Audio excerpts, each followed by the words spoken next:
What's going on, everybody? Welcome to the WWE Raw Live Post Show. My name is Ango, and today we are live with my boy Billy, aka youtube.com/@BillyTKO. Billy, welcome to the WWE Raw Live Review Show. We're having you My back. man, It my looks a little man. bit more official this time. It We're just does, chilling. dude. It does. Whew, what an episode of Raw. Guys, thank you so much for stopping by. As always, we'll pull up the comments, the super chats. We're going to have a great conversation tonight. I am a little bit under the weather, unfortunately, but I was really enjoying WWE Raw tonight. And I told Billy, I said, bro, I think we should do this again. I Yo, think you guys want it. I want it. Also, we're doing something a little bit different as well. We are also live on Twitch at Ango TV. So for those who use Twitch more than YouTube, you guys can check us out live on there as well. With that being said, quick shout out to Cedric Gilmer, a member for 15 months. My boy Cedric, appreciate you, brother. Guys, you know the drill. Comments, super chats, they go up on the screen. If you guys want to support the channel, feel free to do so. Billy, what did you think of WWE Raw tonight? a lot of highs, not a lot of lows. A lot of highs. Let's hear about it. I want you to elaborate. If we're gonna kick things off, we're gonna kick it off. Dude, the promo from Drew McIntyre was absolutely outstanding in the beginning. So I kind of felt like that kind of set the tone for where this episode was gonna go.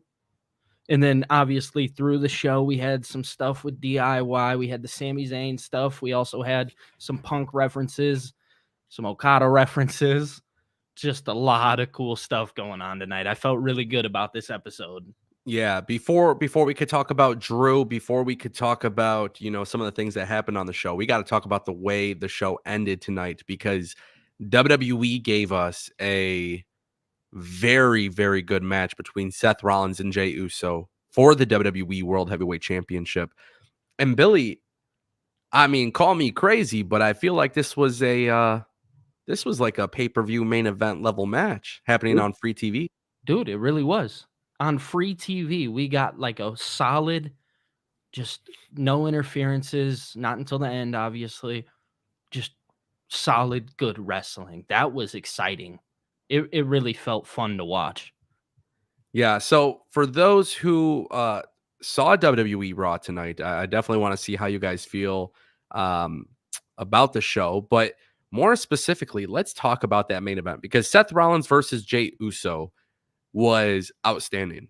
And one of the things that I absolutely loved about this main event match, the interference stuff happened after the match. And that was obviously with Drew McIntyre. Now, we're going to talk a lot about Drew. But the first thing that I really want to talk about, Billy, is how stacked this WWE Raw main event scene is.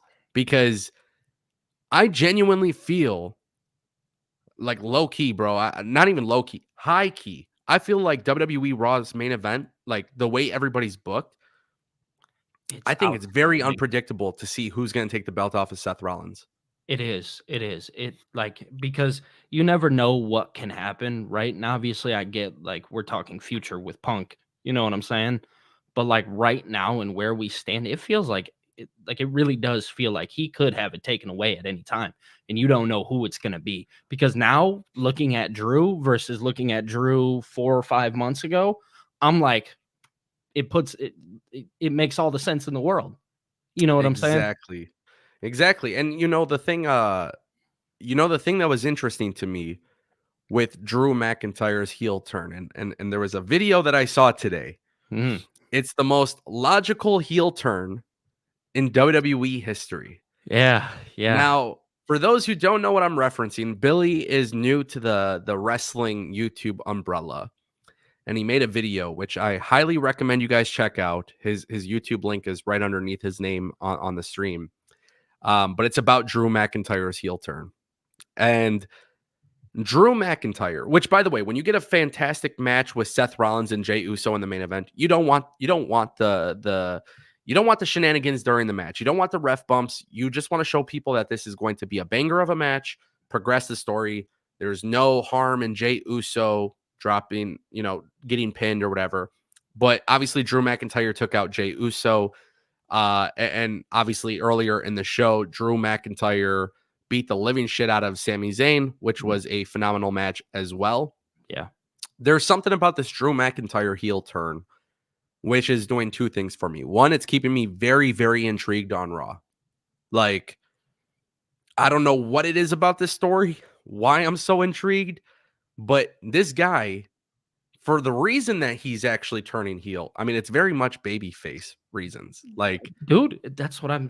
So I know we talked about the video, but I really tried to pinpoint that. It really felt and it feels like the most logical heel turn I think I've ever seen. And I mean that. Like everything just lines up. It's like, yeah, this dude's holding a grudge. How many times have you held a grudge? You know what I'm saying? and at some point, you got to drop the grudges, right? But with Drew McIntyre, you can't seem to do it. You can't. Not everybody can. We might be able to, but not everybody can. That's what makes it logical in my mind. Do you think Drew McIntyre is the one to take the belt off of Seth Rollins? I think you can make an argument that he should be. Let me ask you another question. All right. Because I think this could be, it's kind of fantasy booking like, but Mhm. what are your thoughts on the idea of WWE playing into the Drew McIntyre might leave WWE rumors? Um, you can, right? Especially now that you have him as a quote unquote heel, right? Yeah. Now that you have him as a heel, you can play into that. He's getting very angry at everything that's happening. I don't think it's a horrible idea to play into that, and I think it just builds suspense even more for fans. Papa H is doing his thing. That's all I'm saying.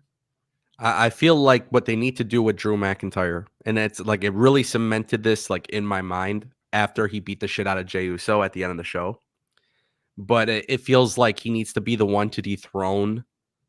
He needs to dethrone Seth Rollins, and they need to do a Drew McIntyre walks out storyline You think so? until his contract. Yeah, because WWE wants to play into the blurring the reality, blurring the Yeah. lines type of thing. And I feel like if they could have Drew McIntyre win at WrestleMania, and I know this Yo, sounds crazy, but yo. that means you have to do Seth Rollins and CM Punk early.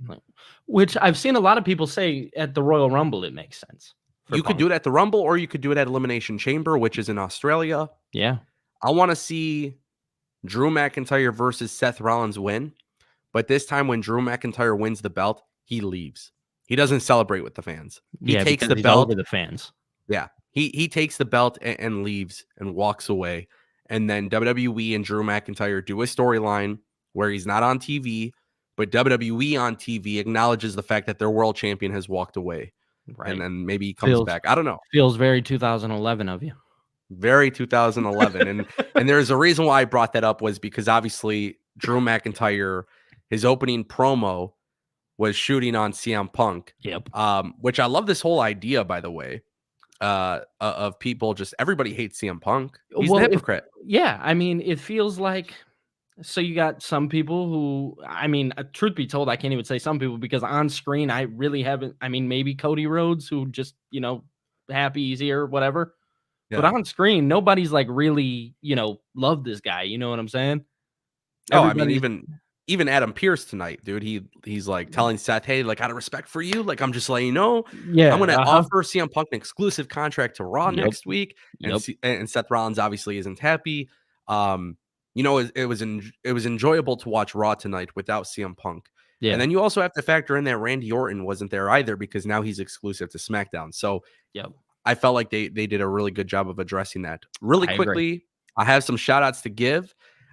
We have a couple new members on the channel. James Woodall has become a YouTube member. Cameron Johnson has extended his membership for 11 months. Yo, what's up, Ango? Raw was a 7.5 tonight. It's not a bad Cameron, rating.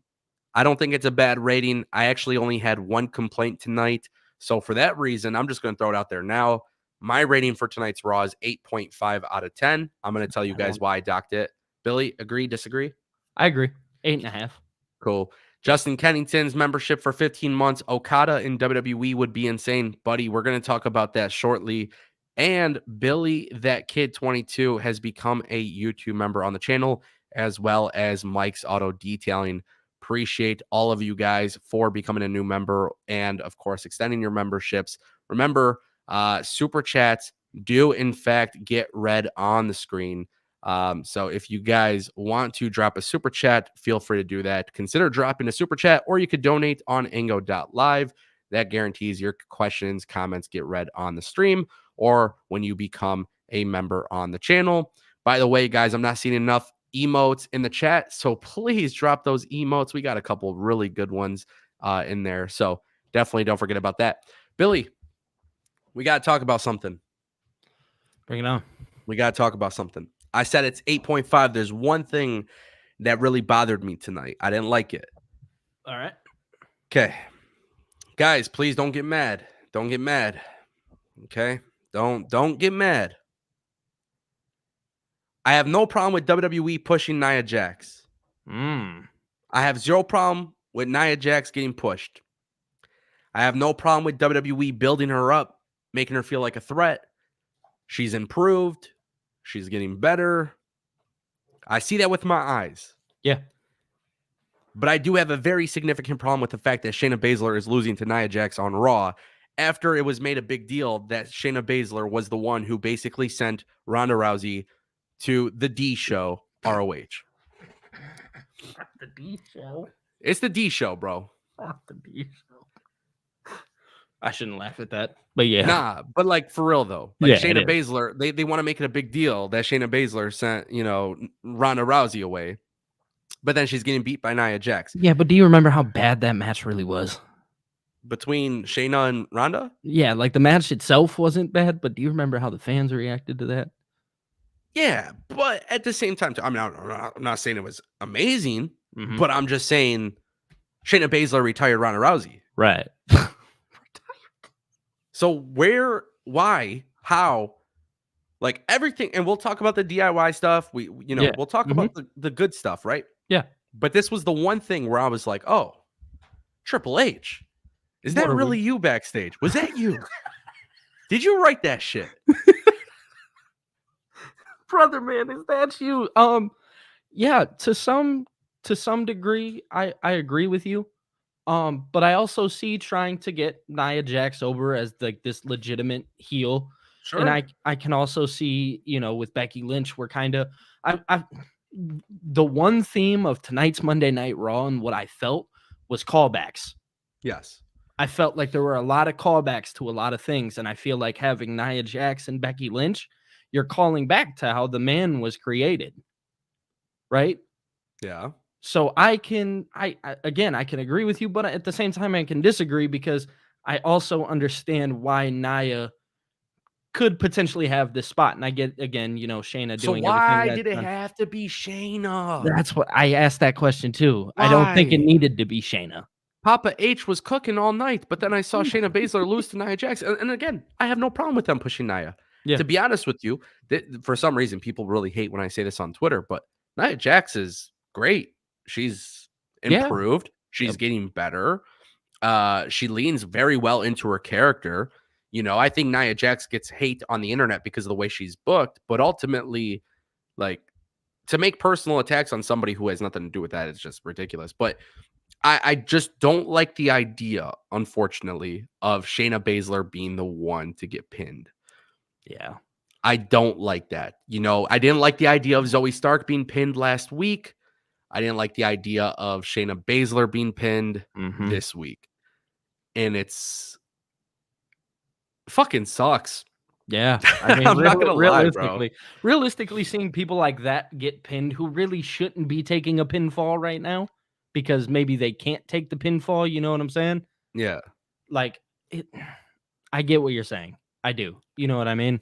Like, I think there's an argument to be made that maybe these people should not be taking the pinfall to Nia Jax, especially because I get the past of Nia Jax. Oh, I don't like. You might have to elaborate on that. Just let's be real. What's her past, Billy? Nia Jax wasn't the best. She wasn't fun to watch. I mean, I'm gonna keep it. I'm gonna keep it simple, blunt. That's what. Yeah. But she's on TV and she's obviously progressing. Yeah. Now I'm saying she's progressing. Yeah. I also, what I'm trying to say is I understand why people are upset. Yeah. That Shayna Baszler is taking a pinfall to Nia Jax because let's be real here. There's the casuals, there's the diehards, right? I'm not going to get into that topic, but the ones who really watch know who Nia Jax was, blah, blah, blah. they see her now, maybe it's a different story.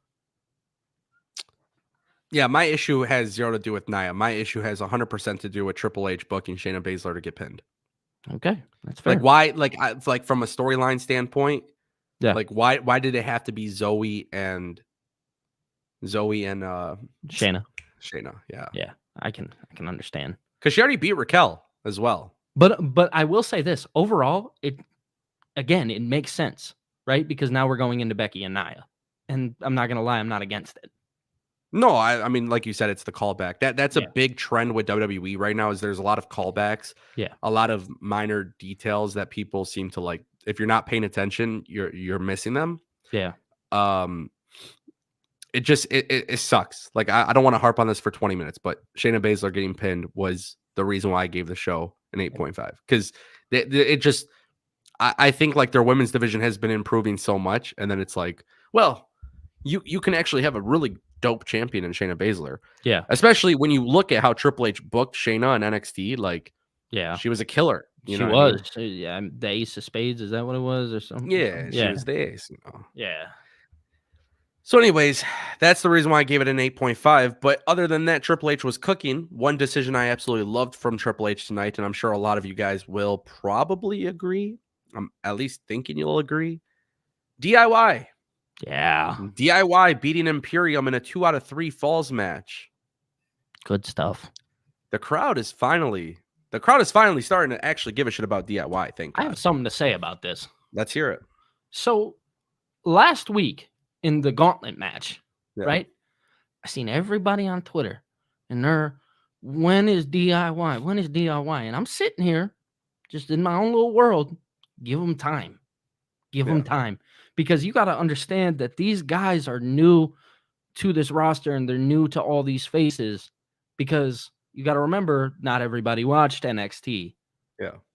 So everybody getting upset, like, oh, DIY isn't getting the love that they deserve. Give them time. They needed to have a match like tonight to start getting the fans to reel in a little bit. Yeah. Very good stuff. One thing I said before, too, which I obviously agree with what you're saying, but one of the things I've said before, too, is everything is slow burn. Yeah. Mm-hmm. Triple H does not care to make something happen like this. Nope. That has a downside or two, right? Yeah. But I feel like in 2024, we are going to be looking at a whole different WWE. And the reason for that is actually quite simple. They have to fix the tag team division. They have to split up those belts, right? Mm-hmm. Well, the titles aren't split up. There's not necessarily a massive tag team feud that's happening in WWE Raw right now. WWE is kind of like in this slow burn phase of like, hey, we're going to put the Creed brothers out there. We're going to put Imperium out there. Yeah. We're going to put DIY out there. We're going to put all these tag teams on TV.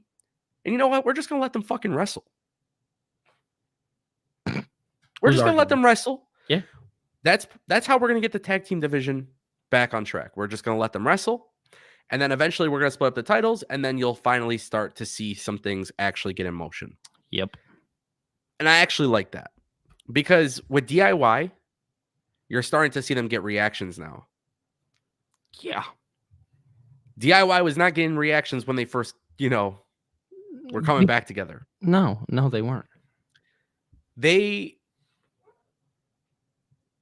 In a weird way, DIY, I feel like they're not on the back burner, but they're just kind of there.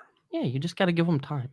So my proposal is this. WrestleMania 40, multi-man tag team match for whatever tag titles are on Raw, and then also another one for SmackDown. 2 of them. That should be like a yearly thing. Get a whole bunch of tag teams. 2 nights, 2 different tag team matches. Yep. Fatal 4-way, ladder match. Mm-hmm. And I am going to predict that by the time WrestleMania 40 is happening, DIY or the Creed brothers will be walking out as world tag team championships, because I think that's going to be on Raw. WWE and the tag team champs. Yep. SmackDown will be WWE tag team champions. I think so too. And I think DIY or the Creed brothers, by the time WrestleMania 40 hits, they will be tag champs. Then we will start to see a big explosive storyline and stuff like that for the tag teams. Yeah. But I did feel like Triple H was cooking there, because with DIY, they're starting to get the reactions. The 2 out of 3 falls was actually a really good idea, because it still made Imperium look good. It made DIY look great. the reactions were coming in. And then Billy, my favorite part about WWE right now is the small things. Before the match, Ludwig Kaiser basically telling Giovanni Vinci, like, hey, like, don't fuck this up for me, bro. Don't make me look bad out there, boy. Yep. And then what happens is you got Giovanni Vinci being like, no, Patting him no, on the no, back. no, no, no. You don't mess this up for me. Mm-hmm. And then what's funny is I was thinking maybe Giovanni Vinci would be the fall guy. Yeah. But that wasn't the case. What actually did happen was Ludwig Kaiser got pinned. Right. He takes the pin. And then, again, if you're not paying attention to Raw, later on there's a segment on Raw. And in the background, all the way in the back, it's Gunther looking at Ludwig Kaiser talking in the background. Yeah. Yeah. I mean, this is just good 101 booking, storytelling. Again, I enjoy WWE for the storytelling aspect. Yeah. I enjoy the drama. If call me weird for it or not, but I do. I genuinely enjoy the drama behind it. And I think here we're building drama. You know what I mean? And Vinci, Kaiser, Imperium. it's not the first day that they've done it. They've actually been doing it for months. Right. Right. It's been a slow burn. Slow You keep burn. saying slow burn. And I love the idea of a slow burn. It feels like every story, besides, and I'm not gonna say that this one has a slow burn because we're not even like we're just kind of diving into it. But Shinsuke and Cody, Ooh, buddy. WWE, we'll talk about that. WWE yeah. announced that their match is next week. Oh, really? Happening next week on Raw. Shinsuke versus Cody Rhodes. No way. But we're going to talk about that in a little bit. But yes, Okay. anyways, continue. Yeah. But it feels like there's just this ongoing trend of this slow burn stuff, and it makes the product fun to watch. And let's be real here, for a long time, this is what we've been longing for, is this product that we have. Like, dude, do you remember how much we used to complain about 3 hours of Monday Night Raw? Oh, buddy. And now I'm sitting here and I'm just geeked up, ready to watch 3 hours of Monday Night Raw. Having fun with it. No, I know. I was mad when the commercial popped up. Oh, the whole thing is like, it's now it's starting to get a lot more enjoyable to sit through 3 hours. Yeah. Because I don't care for 3 hours. Yeah, no. No matter what. You know, the funny thing is, if you actually put Raw and made it 2 hours every single week, yeah, I feel like we would complain that not enough is happening. Yeah. But because it's 3 hours, and when you put, like, this week, it didn't feel like filler. No. Right? Yeah. It really felt like a lot of things were important to the actual progression of the show. Mhm. And because of that, I was okay with it being 3 hours. But I typically don't like 3-hour Raws. And I don't know if I will ever actually like 3-hour Raws. But I noticed today, it was like, they did the whole thing with Drew McIntyre attacking Sami even after the match, you know, for bringing up his family. He beat his ass, and then he injured him. You know, like, there were certain things happening on Raw, and then it goes to commercial, and I was like, God dang, bro. Like, that's what the hell? You know what I'm saying? Like, it was just a little bit crazy. So I feel like, in a sense, WWE Raw has become so much better when it comes to like the actual storytelling and the progression of stories and like the little details and the slow burns. Yeah. Because I'm like actually paying attention, it's a lot easier. Yeah, I agree. Definitely more to talk about. We just have a crazy shout out to drop. The Script Keeper gifted 10 memberships on the channel. So Cam Bone, Shamir Morton, Denisha, Maz Wildful, Ed Rodriguez, Brad Boyer, Mike, Bobby Reyes. Shout out to the Script Keeper for gifting 10 memberships. Thank you so much, the Script Keeper. Appreciate that. Big W in the chat for the Script Keeper. W's in the chat. W in the chat. Drop those W's in the chat. Appreciate that, my friend. Thank you so much. Wow. Yeah, whoa. Love it, love it, love it. Big dubs in the chat. I see you guys dropping the dubs in the chat. Appreciate that, guys. Look, man, I want to talk about something else too, because we were talking about the slow burn stuff. Yeah. And I'm confused. I'm confused with WWE. Just slightly. Okay. The women's tag team division. Katana Chance and Kaden Carter killed it tonight. Great. Yeah. and they beat Natty and Tegan Knox. Yep. But what the hell do you think they're cooking up with this women's tag team division? Because it's still, it's like it's kind of like the DIY situation with Kaden, Yep. Carter and Katana Chance. Like they're trying to get them out there, put them in front of the crowd. They do their finisher. They're looking good. Yep. They get the win. Right. Probably building towards a match with Piper Niven and Chelsea Green. But yep. what the fuck are they cooking here, bro? I have no clue, to be honest with you. I think you just said it. They're building to the match between Piper Niven and Chelsea Green. Yeah, I mean, it still feels kind of hard to get interested. But I can also, say they're doing the best that they can with this women's tag team division. And I'll give them that. Like, if you're going to give me some good stories, I'm happy. You know what I mean? It seems like the women's tag belts are actually primarily focused on Raw. Yeah. Like, I know the rule is supposed to be that it's NXT, SmackDown, and Raw, but I don't get the sense that, like, they're really trying to build anywhere else.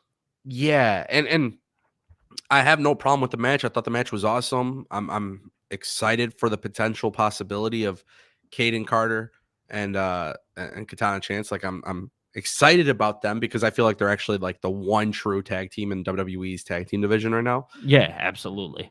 But I'm kind of like scratching my head too, because like, what the hell?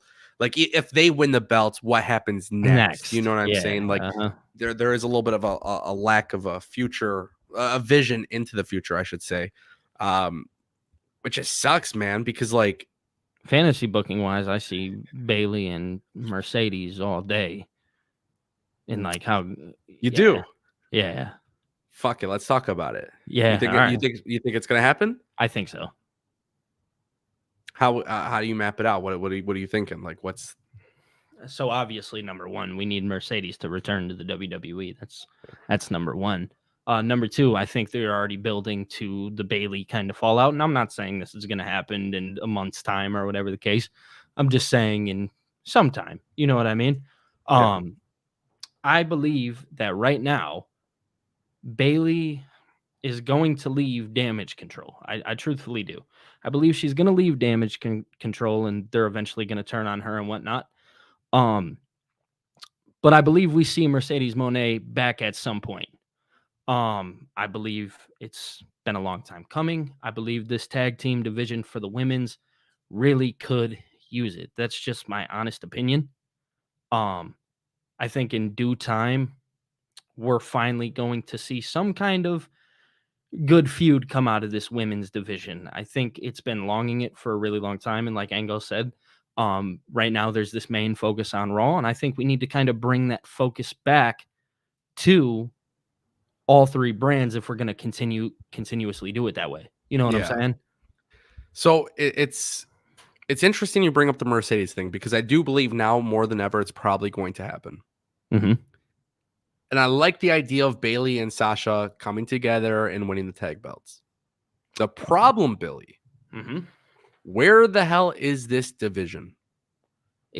See, this is my thing. Again, what I was saying is trying to rebuild this division. But where is the division? Well, there's not one. That's what I'm saying. So how do you build it? You have to get the teams back together. So we'll just use, because obviously Damage Control without Bailey will still exist. So you take Asuka and Kyrie, or Io and Kyrie, or Io and Asuka, whoever, right? You got a solid team coming out of there. Let's be real here. Those sound like solid teams. The three that I just gave you.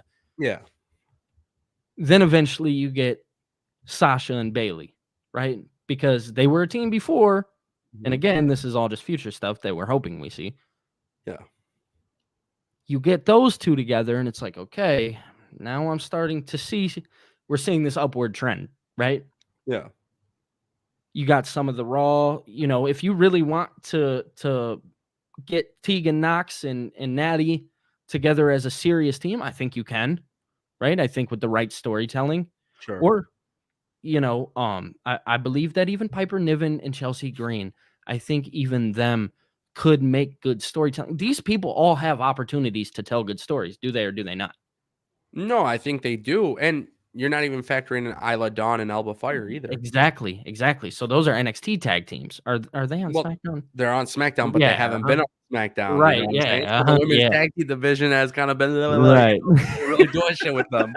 And that's I- my frustration with WWE right now. It's like, okay, there's a lot of good things, like a lot of good things. Again, more good than bad. I Right. don't want people to think I'm trying to bury WWE here. No. Even the women's booking across all 3 shows have been very good.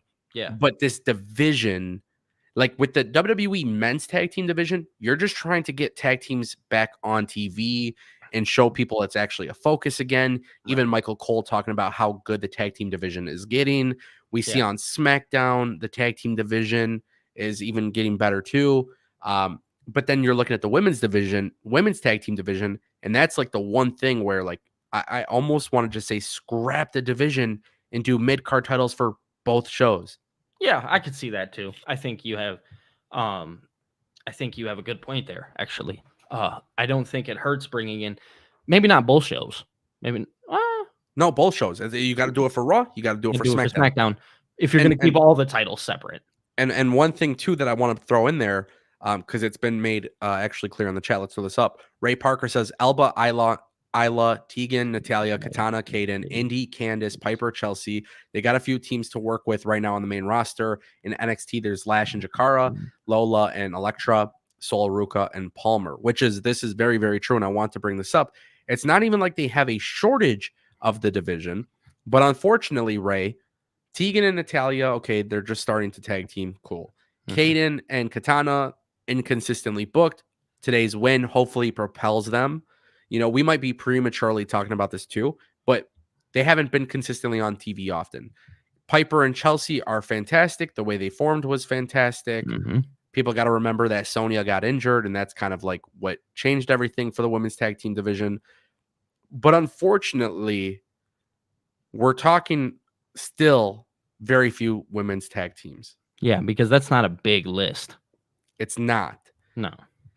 So they need to do something. And my proposal, I'm going to keep proposing this probably every single week that I do a live stream. Just get rid of the women's tag team division, bring in mid-card belts for the women. Far more advantageous, especially what really made me believe in a women's mid-card title was Becky holding the NXT championship and doing those matches on Raw. Yeah, okay. Yeah. Giving those women a chance to like shine, and then she's having great matches with them. Like, it gives people that opportunity. Look how stacked the roster is for WWE. Look how stacked it is.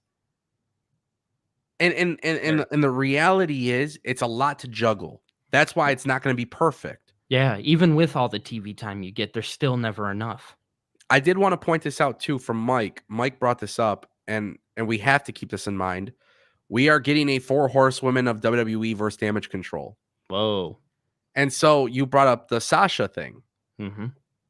Now, I've said this a lot recently, but like I want Sasha back in WWE solely for the fact that one, Sasha was absolutely incredibly booked in NXT. That's the first and foremost, right? Yeah. Then you got to factor in the 4 horsewomen main event. At some point, it has to happen. It needs to. It's something that WWE, I think, wants to do too. I think Triple H wants to do it. I don't think Vince McMahon ever gave a shit about it. Now that Triple H is running the show, it makes a lot of sense. Yeah. So at the end of the day, when I see that the women's tag team division hasn't been on fire really ever, I say scrap the women's tag belts, bring in mid-card titles, let your Chelsea Greens win singles gold, let your Tegan Knoxes win singles gold. Right. Candice LeRae, Indy Hartwell. Let these women who are so good. They're good, man. They're all good. I'm not gonna They're all good. But they are. They're all good. Yeah. And then here's the thing. Those women's mid-card belts will get a lot of love. Fans will love watching those matches. I think it makes more sense. Because here's the thing. If you're the WWE, and Billy, genuinely think about this, like sincerely think about this. You want to create stars. Alba Fire. Yes, her and Isla Dawn are fantastic as a tag team. She'd be amazing by herself. Alba Fire in NXT UK was incredible by herself. Goes to NXT. incredible. Then I see she's on the main roster, and she's doing the tag team stuff, and she's barely on TV. And then I look at a talent like Alba Fire, and I'm like, oh, bro, I would love to watch her and Io Sky. I would love to watch her and Rhea Ripley. Absolutely. But there's other stories there right now that make a little bit more sense. Yeah. So when you have those women's mid-card belts, you are now satisfying the viewer by saying, you know what? We agree with you. We think Alba Fire is fire. Yeah. Let's put the women's Intercontinental Championship on her. Yeah. Yeah. And then what you do is you follow the same suit as you did with Gunther. Right. You give him a mid-card belt. You build let them have a good run until they're undeniable. And then at that point, you're like, well, they got to go for the world title. Yeah. Because that argument can be made for Gunther. And look how that did for Gunther. Yeah. I mean, his reign as Intercontinental Champion has just solidified not only that title, but him. It did, man. Yeah. It did. And so I think the same thing could be done with the women. And then here's the thing. When you got the 4 horsewomen versus Damage Control, then you got the 4 horsewomen main event match at WrestleMania. It has to happen at some point. I feel like you're building actually more stars. Yeah. I think by implementing the mid-card titles, you implement a system where like now you actually can develop more future stars for the women's division. Yep. And I just, it feels weird sometimes to be watching Raw and being like, everything is good. This is on TV, and I'm glad it's on TV. I'm glad they're being given a chance. Right. But like, it's the one thing where I can't seem to actually understand the direction, right? Yeah. We understand the direction with Judgment Day. Yep. Who's the leader? We understand the direction with Drew McIntyre. He's a heel, turning heel, developing his character. Yep. We understand the future of the main event title scene with Jay, Sami, Seth. Now Punk's in the equation. You got Drew. There's so much that could be said there. You see the same thing with Gunther in the IC Championship. Yep. And you're actually seeing it in real time with the tag team division for the men now. Yep. Like there's clearly a focus on all of these different things. Mm-hmm. I'm not seeing that with the women's tag team division. I was about to say we're still lacking in that one department. And that's the one thing where it's like, okay, what's the solution? I think the mid-card belts. But at this point, who knows? Nonetheless, we got a super chat from Billy That Kid 22. For $4.99, he says, a lot of CM Punk chants while Seth Rollins gained momentum during the main event. Do we potentially get a Seth Rollins heel turn because of CM Punk? Billy, what are your thoughts? I think Seth, if you call back to last week when Seth came out and he got the chance during his promo, he wasn't doing a lot of the dancey dance. He wasn't, and I think we're going to start to see that a little more. And I think he's going to start kind of what's happening with Drew. He's going to get a little agitated, a little angry. Yeah. I think it's a possibility.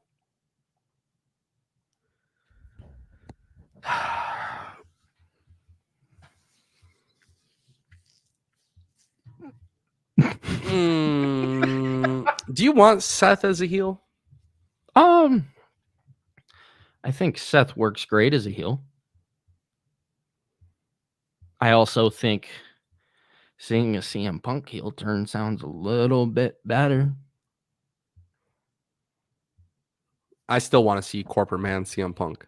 Corporate Man CM Punk? I want CM Punk. Hold on. Holding the flag, waving the flag for WWE. Where the hell did that come from? He's a hypocrite. Yeah, I mean, it's in plain sight. Like yeah, you can play like that. All those guys who hated his promo. I'm home. I'm not here to make friends. I'm here to make money. Tonight, he's not on Raw. And he's going to travel through all of WWE. He's everything that he hated about The Rock. Yeah, he's here. Dude, whoa, shit. So imagine Punk goes corporate. Punk becomes corporate man. Yeah. CM, corporate man. I feel like that would be really good as a heel.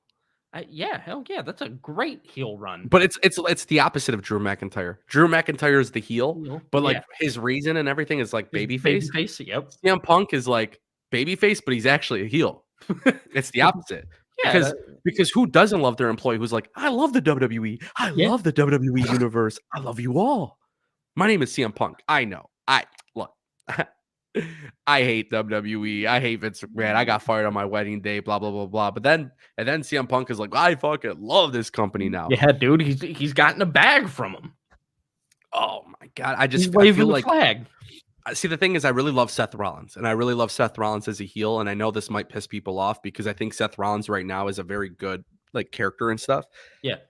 But I would actually much rather see Seth Rollins kind of go back to being the architect. Yeah. So would I. I'm not And gonna lie. I would kind of like to see CM Punk be the reason that happens. I would like to see CM Punk kind of drive Seth Rollins to that. Yeah, he was the And Heat Slayer. I mean, that was a good run. It wasn't horrible. man, when Seth Rollins was suit and tie with Jamie Noble and Joey Mercury, Yeah.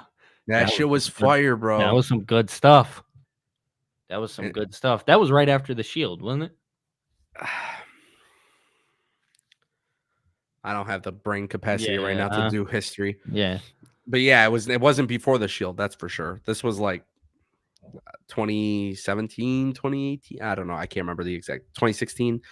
Okay. It's been a long time, maybe even sooner. But Billy that kid, thank you for the super chat. One thing I did want to also point out here with the CM Punk chance and the Seth Rollins thing, it was also very evident, when Adam Pearce told Seth Rollins, like, the out of the respect for you thing, like, I'm offering CM Punk the contract.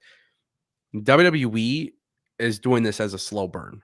Yeah. So Seth Rollins doesn't have to be a heel right now, but the effect of beating CM Punk or the effect of losing to CM Punk could ultimately work for a heel turn down the road. Yeah. Unfortunately, the CM Punk chants are probably going to make CM Punk a babyface.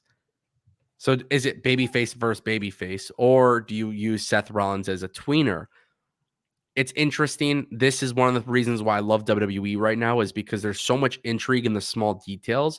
Every word, every way that they deliver these promos, everything that they're doing, those things genuinely matter because of the fact how they deliver their promos, their mannerisms and stuff like that might be teasing something to come soon.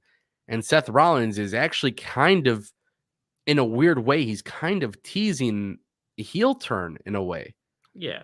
But then he like snaps out of it. And then again, he's like, I don't care. I'm going to do what I got to do, focus on the championship, blah, blah, blah. So it's interesting to see how that all goes down. But Billy that kid, thank you for the super chat. Guys, if you want to support the channel, if you guys want your questions, comments, feel free to drop a super chat right here on the channel. It guarantees that your questions and comments get read. Tons and tons of things coming up in the chat. Billy, you mentioned Shinsuke Nakamura. Yeah. And you mentioned Cody Rhodes. Yeah, I love this. Spoiler alert, this is becoming one of my favorite stories right now in wrestling. Yeah. I mean, it's only week 2, but that promo, bro. That was again, we talked about the callbacks. Yeah. And I think calling back to AJ and Shinsuke getting to the top and then getting beat right at that last minute. Dude, that was amazing. And then Cody obviously looking around for Shinsuke like, oh, is he about to come? And oh, we're not the same. Cody is literally what John Cena was in 2010. He's super Cody. Oh, he's super Cody. I love the Shinsuke Nakamura stuff. I love, by the way, video packages. I say it all the time. I've been saying it for years. Video packages make or break a product. Yeah. The WWE delivered a lot of video packages tonight, but the Shinsuke Nakamura stuff, interrupting Cody's promo, to me, it made me feel very excited about this feud.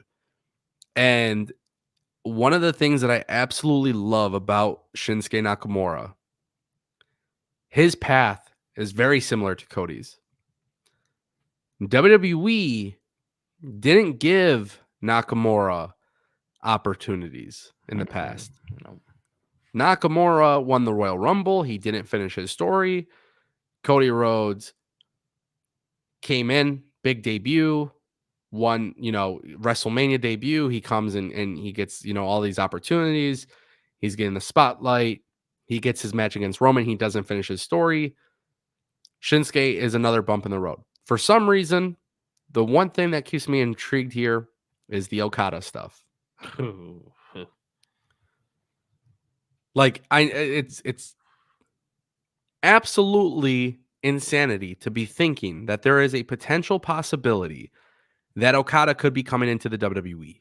And the fact that we can even have a discussion about it is insane.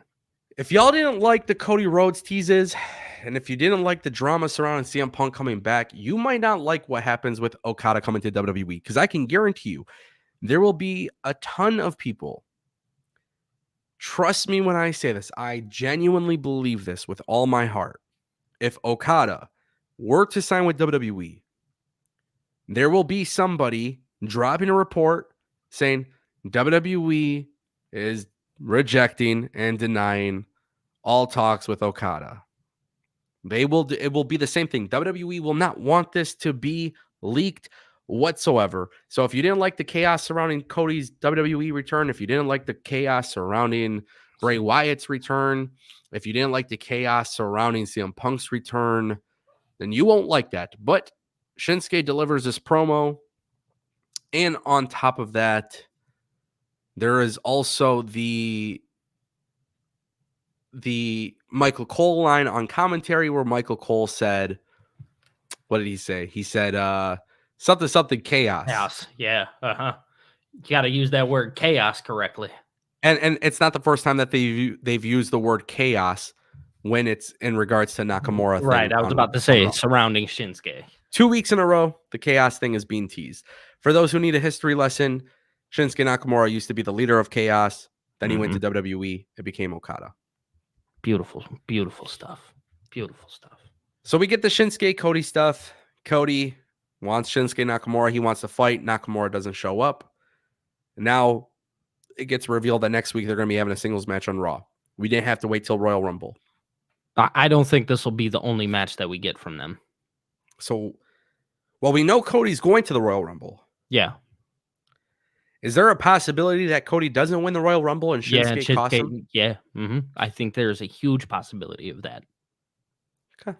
Then I think it's very clear at this stage of the game that this feud will be more than just next week. So how do they go about this? Has Cody been pinned, by the way, since returning? I can't remember. No, I don't think so. I could be wrong, but I don't think so. Did he do a clean sweep of Brock Lesnar? I cannot remember right now. Yeah, no, he got pinned one time by Brock. He beat him 2 out of 3 times. My brain isn't working. Obviously, that's what happens when you're under the weather. But I think about this as a possibility. You know, Shinsuke has the best repackage I've seen in WWE for a very, very, very long time. That's some good stuff they got. His promos in Japanese are incredible. His aura, very freaking amazing heel work. Cody, obviously, ultimate babyface. Yeah. I want to see where this goes. I do not want to see Triple H pull off a Vince McMahon move where it's DQ, DQ, DQ, unless it's very good. It plays to the story. That's the only way that works. Billy, what are your thoughts on WWE possibly bringing in Great Muta? I think you can. Why is it a bad idea? I don't know. I don't see it being a bad idea. I think you've played into his name now. I think he's WWE Hall of Famer now, so WWE can call him a WWE Hall of Famer. Right, exactly. And then also on top of that, you kind of have just the stuff with Shinsuke, right? You could bring him in doing something with Shinsuke. I know the manager idea of things is kind of, washed in that aspect. I think Shinsuke is doing a great job right now. Cody brought up Great Muta in his promo tonight. Yeah. I would love to see Great Muta actually help Shinsuke defeat Cody. You think so? I do. I'm living in fantasy land right now, but I do. Yo, yeah, that's I could see it. I could. I like the idea of it, I'll tell you that. I'm not turning it down. It's wild to think that we can have this many talks about these, this many different people even showing up in a WWE. Possibilities. Yeah, it's crazy. A year ago, it sounded like Sasha Banks could never come back. We never really thought CM Punk would ever come back. Nope. The idea of Okada coming to WWE is like absolutely asinine, but here we are in 2023 with it actually being a potential possibility. Right. And then you have this possibility of like, oh, maybe even Great Muta is on WWE TV. We never would have thought that Great Muta and Shinsuke Nakamura would be teaming up in Japan for Pro Wrestling Noah. Mm-hmm. Yet WWE allowed that to happen, obviously Right. in exchange for the Hall of Fame induction. It's a whole different WWE, which is why this is so crazy to even think about and even consider. But this is the storyline that I love the Judgment Day stuff. I love the Drew McIntyre stuff. Like I said, there's way more good than bad. But this is the one thing where it's like, I don't want Shinsuke losing. I don't want Cody losing. Right. How do they go about this? Like, you might be booking yourself in the corner, but at the same time, too, I think WWE knows what they have with Shinsuke. Yeah. He doesn't need to be a champion. No, he does not. But at the same time, too, like, he just lost to Seth 3 times. Can he really afford to lose to Cody right now after this amazing repackage? Like, that's where I'm starting to be a little bit more intrigued because I'm like, I don't think they're dumb enough to do it, but maybe they are fucking dumb enough. Well, I think that's why you kind of play back to the Brock stuff where you give it a couple good matches. You let Cody take a pinfall. You let Shinsuke take a pinfall. You know what I'm saying? Like, I don't think it hurts either of them if you're going to continue that story. You know what I'm saying? 100%. We did get a couple super chats. I want to read them. The Script Keeper dropping a $5 super chat. Hey, Ango, I heard a rumor that Kevin Sullivan, vice president of production for AEW, got fired. Is this true? Yes, Dave Meltzer dropped this news earlier today.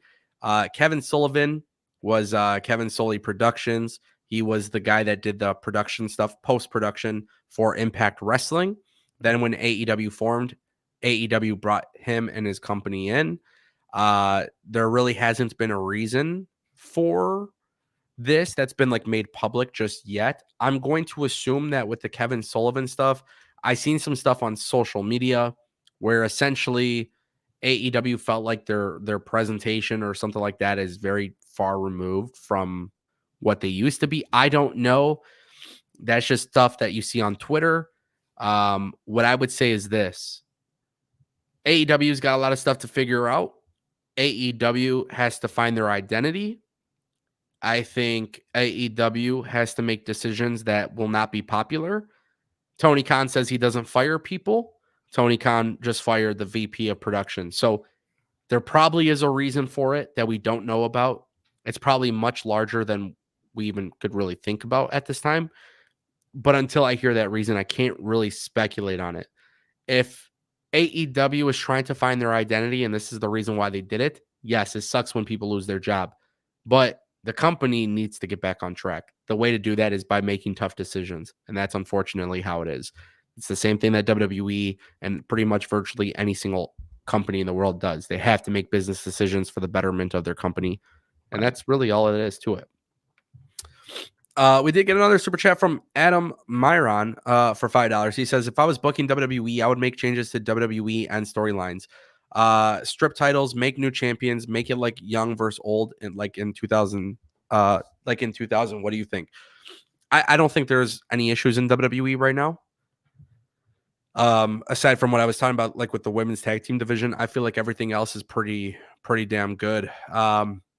There's a lot on a grand scale. If you're not micro analyzing everything, storylines are great. Businesses doing better than ever. So to sit there and say, well, they should do this, they should vacate titles, that's just living in fantasy land, because realistically, like, business is great. You don't make changes when business is great. You make changes when business is going down. You remember WCW and what happened when they tried that? Look at AEW, my friend. Mm-hmm. Bad decisions can cause issues. And, well, look at CM Punk. He left AEW and numbers went down. And now WWE. By the way, I don't blame AEW for getting rid of CM Punk. It's a tough decision to make. I don't blame them. But, like, look at how that impacted their business. Yeah, it was horrible for their business. So I cannot say WWE should be making changes to storytelling. Their storytelling's working. These matches are getting better and better every single week. It's working. They're giving you a blend of, hey, we're going to blur the lines a little bit. We're going to have these little Easter eggs in our show. Pay attention, you idiot. Like literally, that's what they're doing. Pay Watch the attention. show. Watch the Watch the show. show. Pay attention. Right. Because for years the issue was, oh, we don't get storytelling. Now WWE's giving you storytelling. They're like, by the way, we're not going to give it to you all in one day, and we're not going to give it to you all in 2 days. We're gonna We're going to make make you you watch the watch. show. And guess what people are doing? They're watching the show. So, Adam, I don't think WWE has to make these types of changes. However, I do recommend that WWE, which I understand why they're waiting, and it's going to be a while, but split up those tag team belts, new presentation sets to differ Raw and SmackDown. I was gonna talk about that. We will talk about that in just a second, Billy, because I actually want to talk about that too. And there's something about Raw and SmackDown that's very, very important we get through because Adam Pearce did something today that made me very intrigued. So we will talk about that. Adam, thank you for the $5 super chat. We got another one from Darth Bane for $1.99. Enjoying the R-Truth stuff with Judgment Day. Love it. Dude, the Judgment Day are so serious. Yeah, and R-Truth's not. And R-Truth is not. R-Truth in their clubhouse. Fucking you guys need to do something about your doors. That's what he says. Yeah. R-Truth does this thing where he's backstage with them. This guy, he's just so funny. I love R-Truth. I remember watching R-Truth early 2000s in the NWA TNA, becoming champion, being a legitimate singles guy. This guy does not age at all. This dude's a national treasure. He's incredible. And what makes it so interesting to see him with the Judgment Day is when the Judgment Day have that tag team match tonight with the Creed brothers and R-Truth is there. R-Truth comes out with him and he's in the bandana and everything. Like, bro, there's something there. I just love it. I love it. I love it. I love it. Gamer Chosen says R-Truth is the real leader of Judgment Day. And you know what, brother?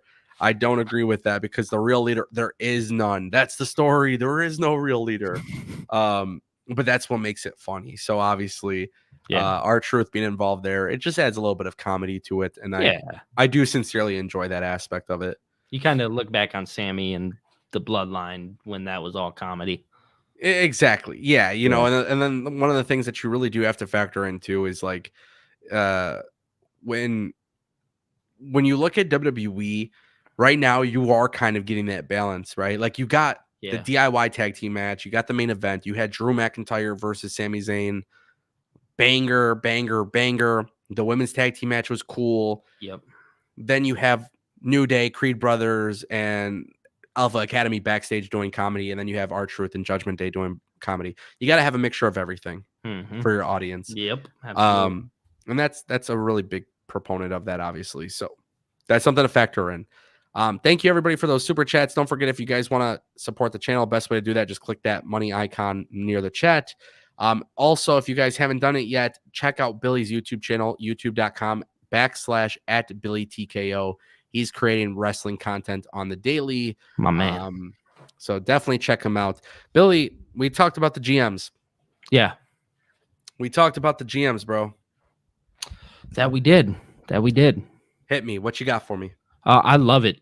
I love it so much. I think WWE, I think the product, it needed GMs. I know a lot of people didn't like GMs. I was a constant believer in GM's work. The reason why I believe GM's work is because let's go back to like Eric Bischoff, right? Eric Bischoff was so great as a GM, and whether you liked it or didn't, it worked.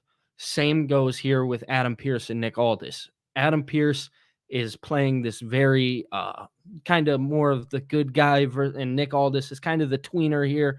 It makes for good storytelling, and it continues good stories. When you bring these general managers in, you look at Nick Aldis, who is continuously kind of getting on Paul Heyman's nerves right now because he's not going for Roman Reigns. He's like, I don't care. I'm doing what's best for business over here. You know what I'm saying?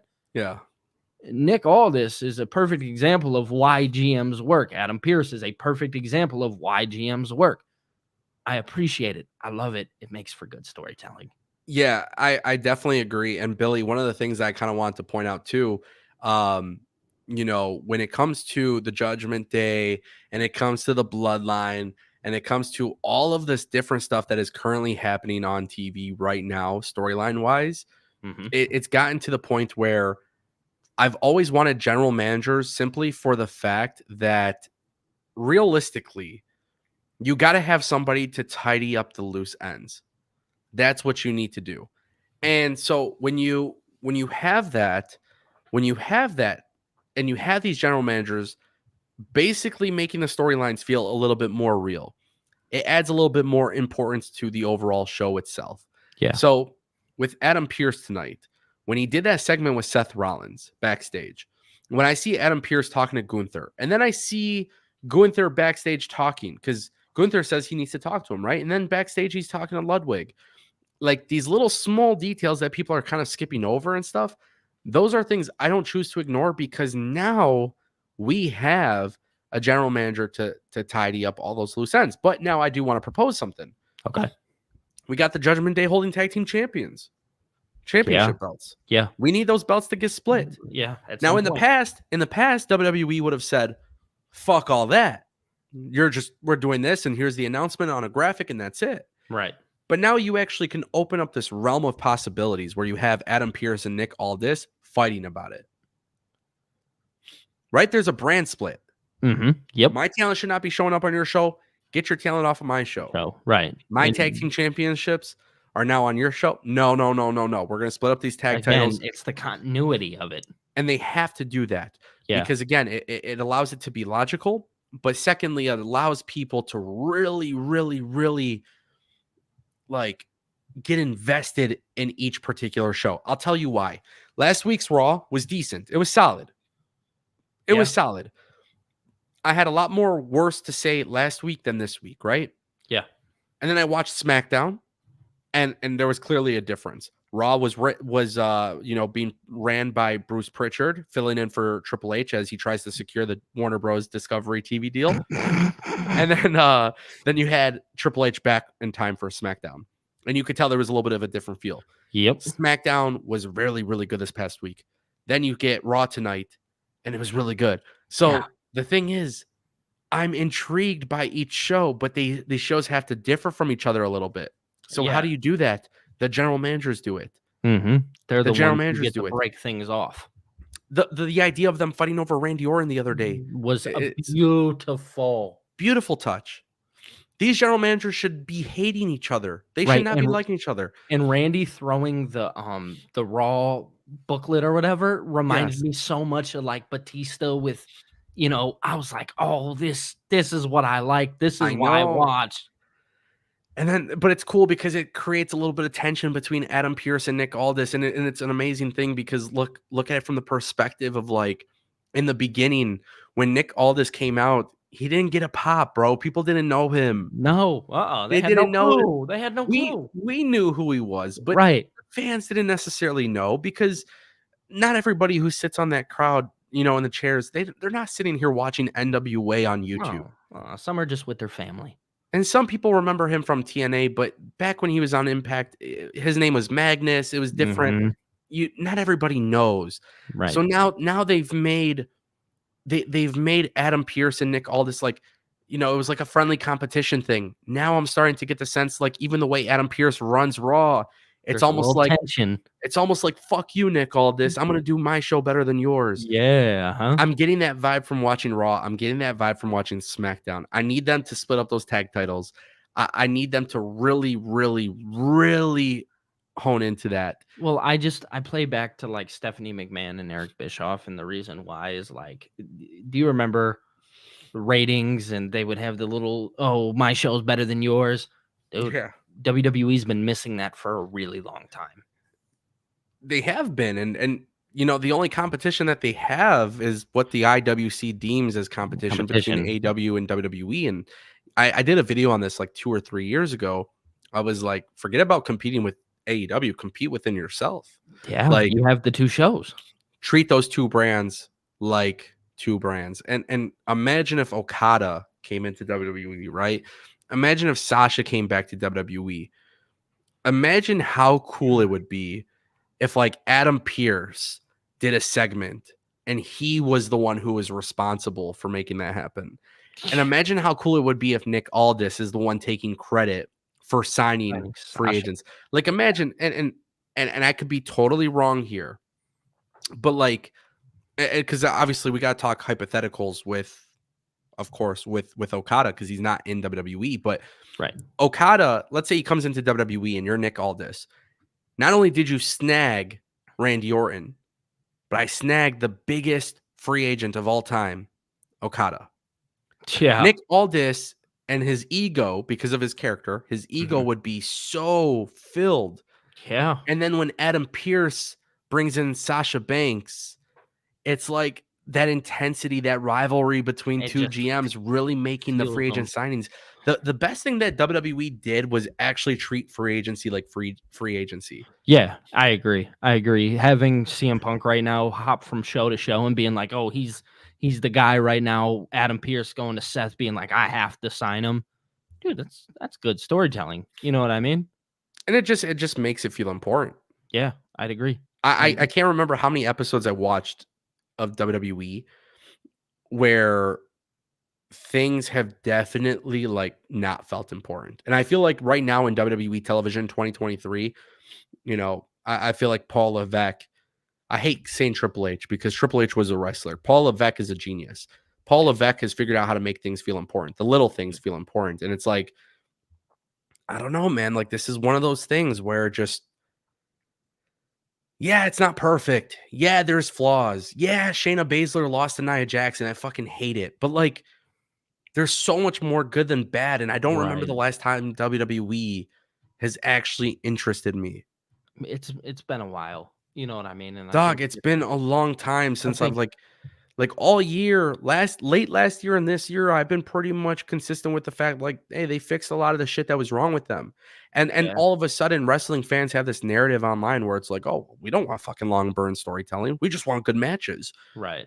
But Right. like, yeah, I want good matches too. Don't get me wrong. Mm-hmm. But like, I'm gonna just watch the good match on DVR. Right. Because here's the thing, I could go watch a good match on YouTube. I can go and I got Peacock. If I want a good match, I'll go back 20 years and watch a good Well, match. I could go watch yeah. some ECW and WCW. I want the story. I want to feel I something. I want to feel something, my brother. Billy, I just want to feel something, man. And Yeah.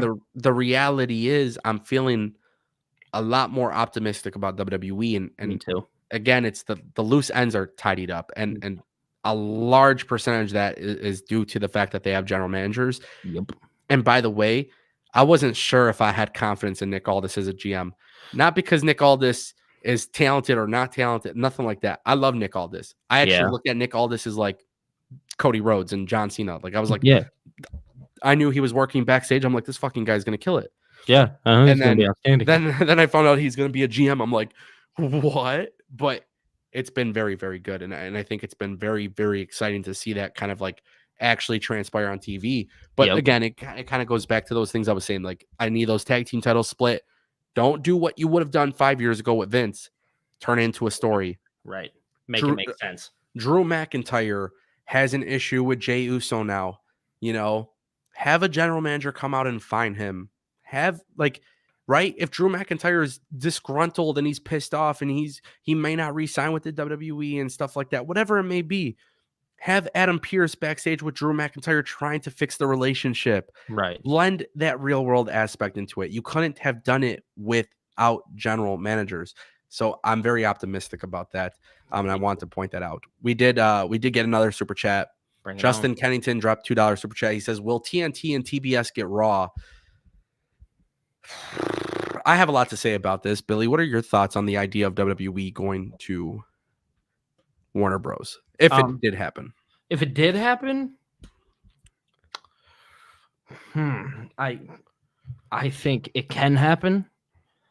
I think if it does happen, there's going to be a lot of conversations that need to be had in another company. Mm-hmm. And I think that other company is going to have to figure out what they're going to do moving forward. That's my take on it. That is my personal stance on that. I do believe that I think there's already been long enough talks that this is now a possibility and this could be the future here. I don't think it happens. Okay. I genuinely don't. I think realistically anything is possible. At this point, it's very clear. I mean, CM Punk came back, right? So anything is possible.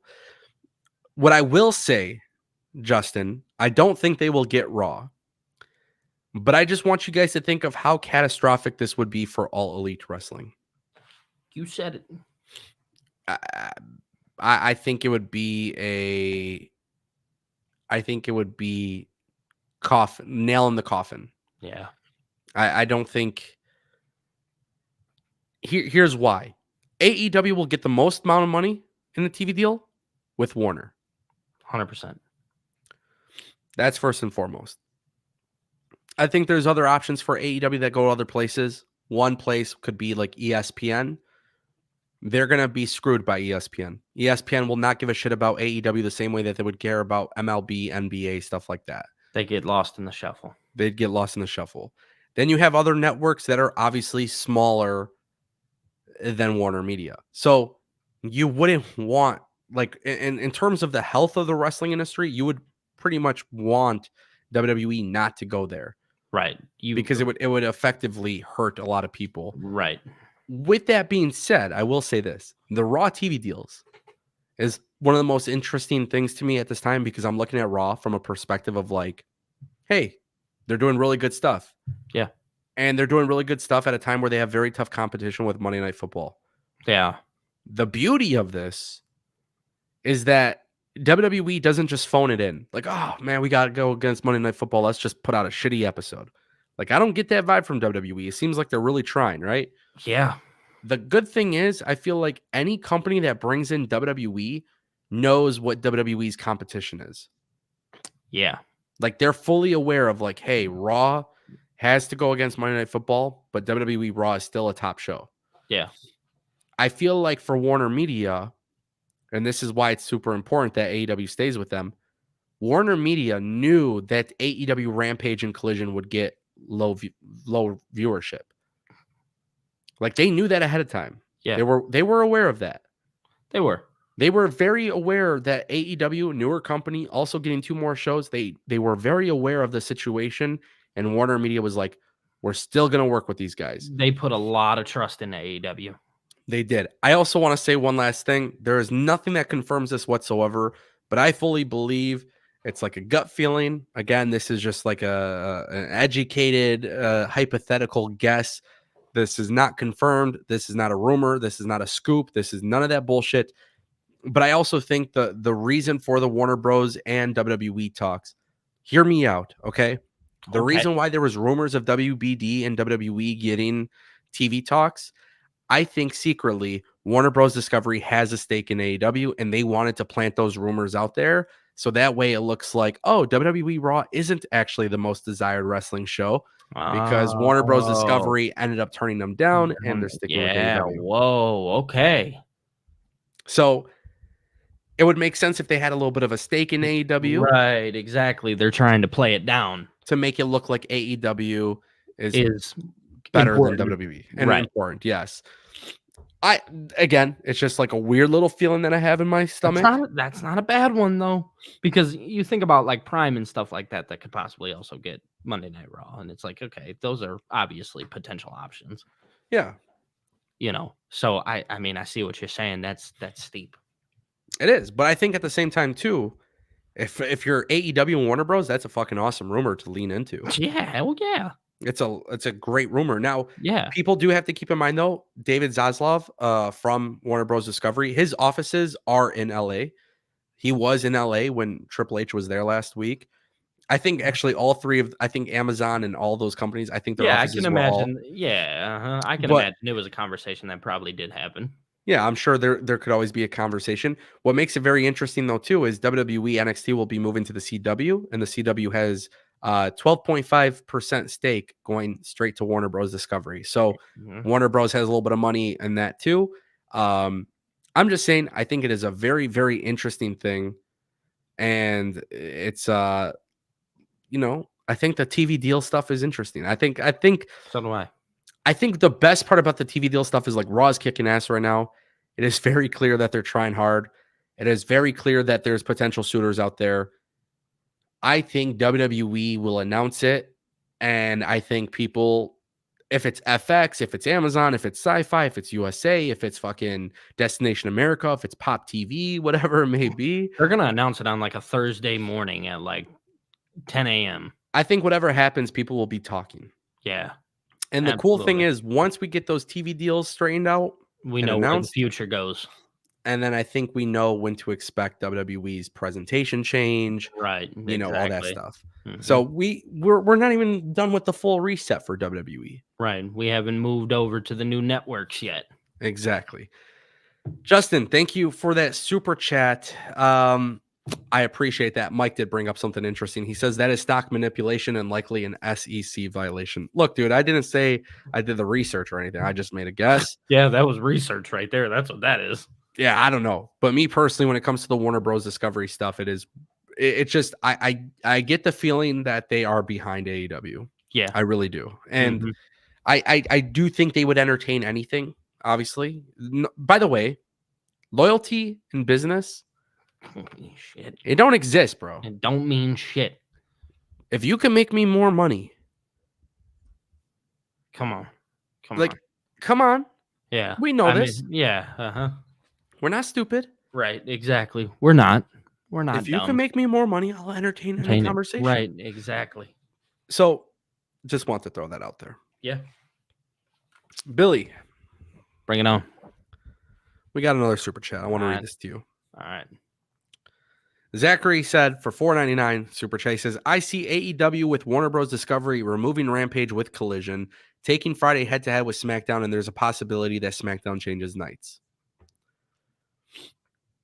I'm sticking to my original theory. Okay. My theory is that Raw stays on Mondays.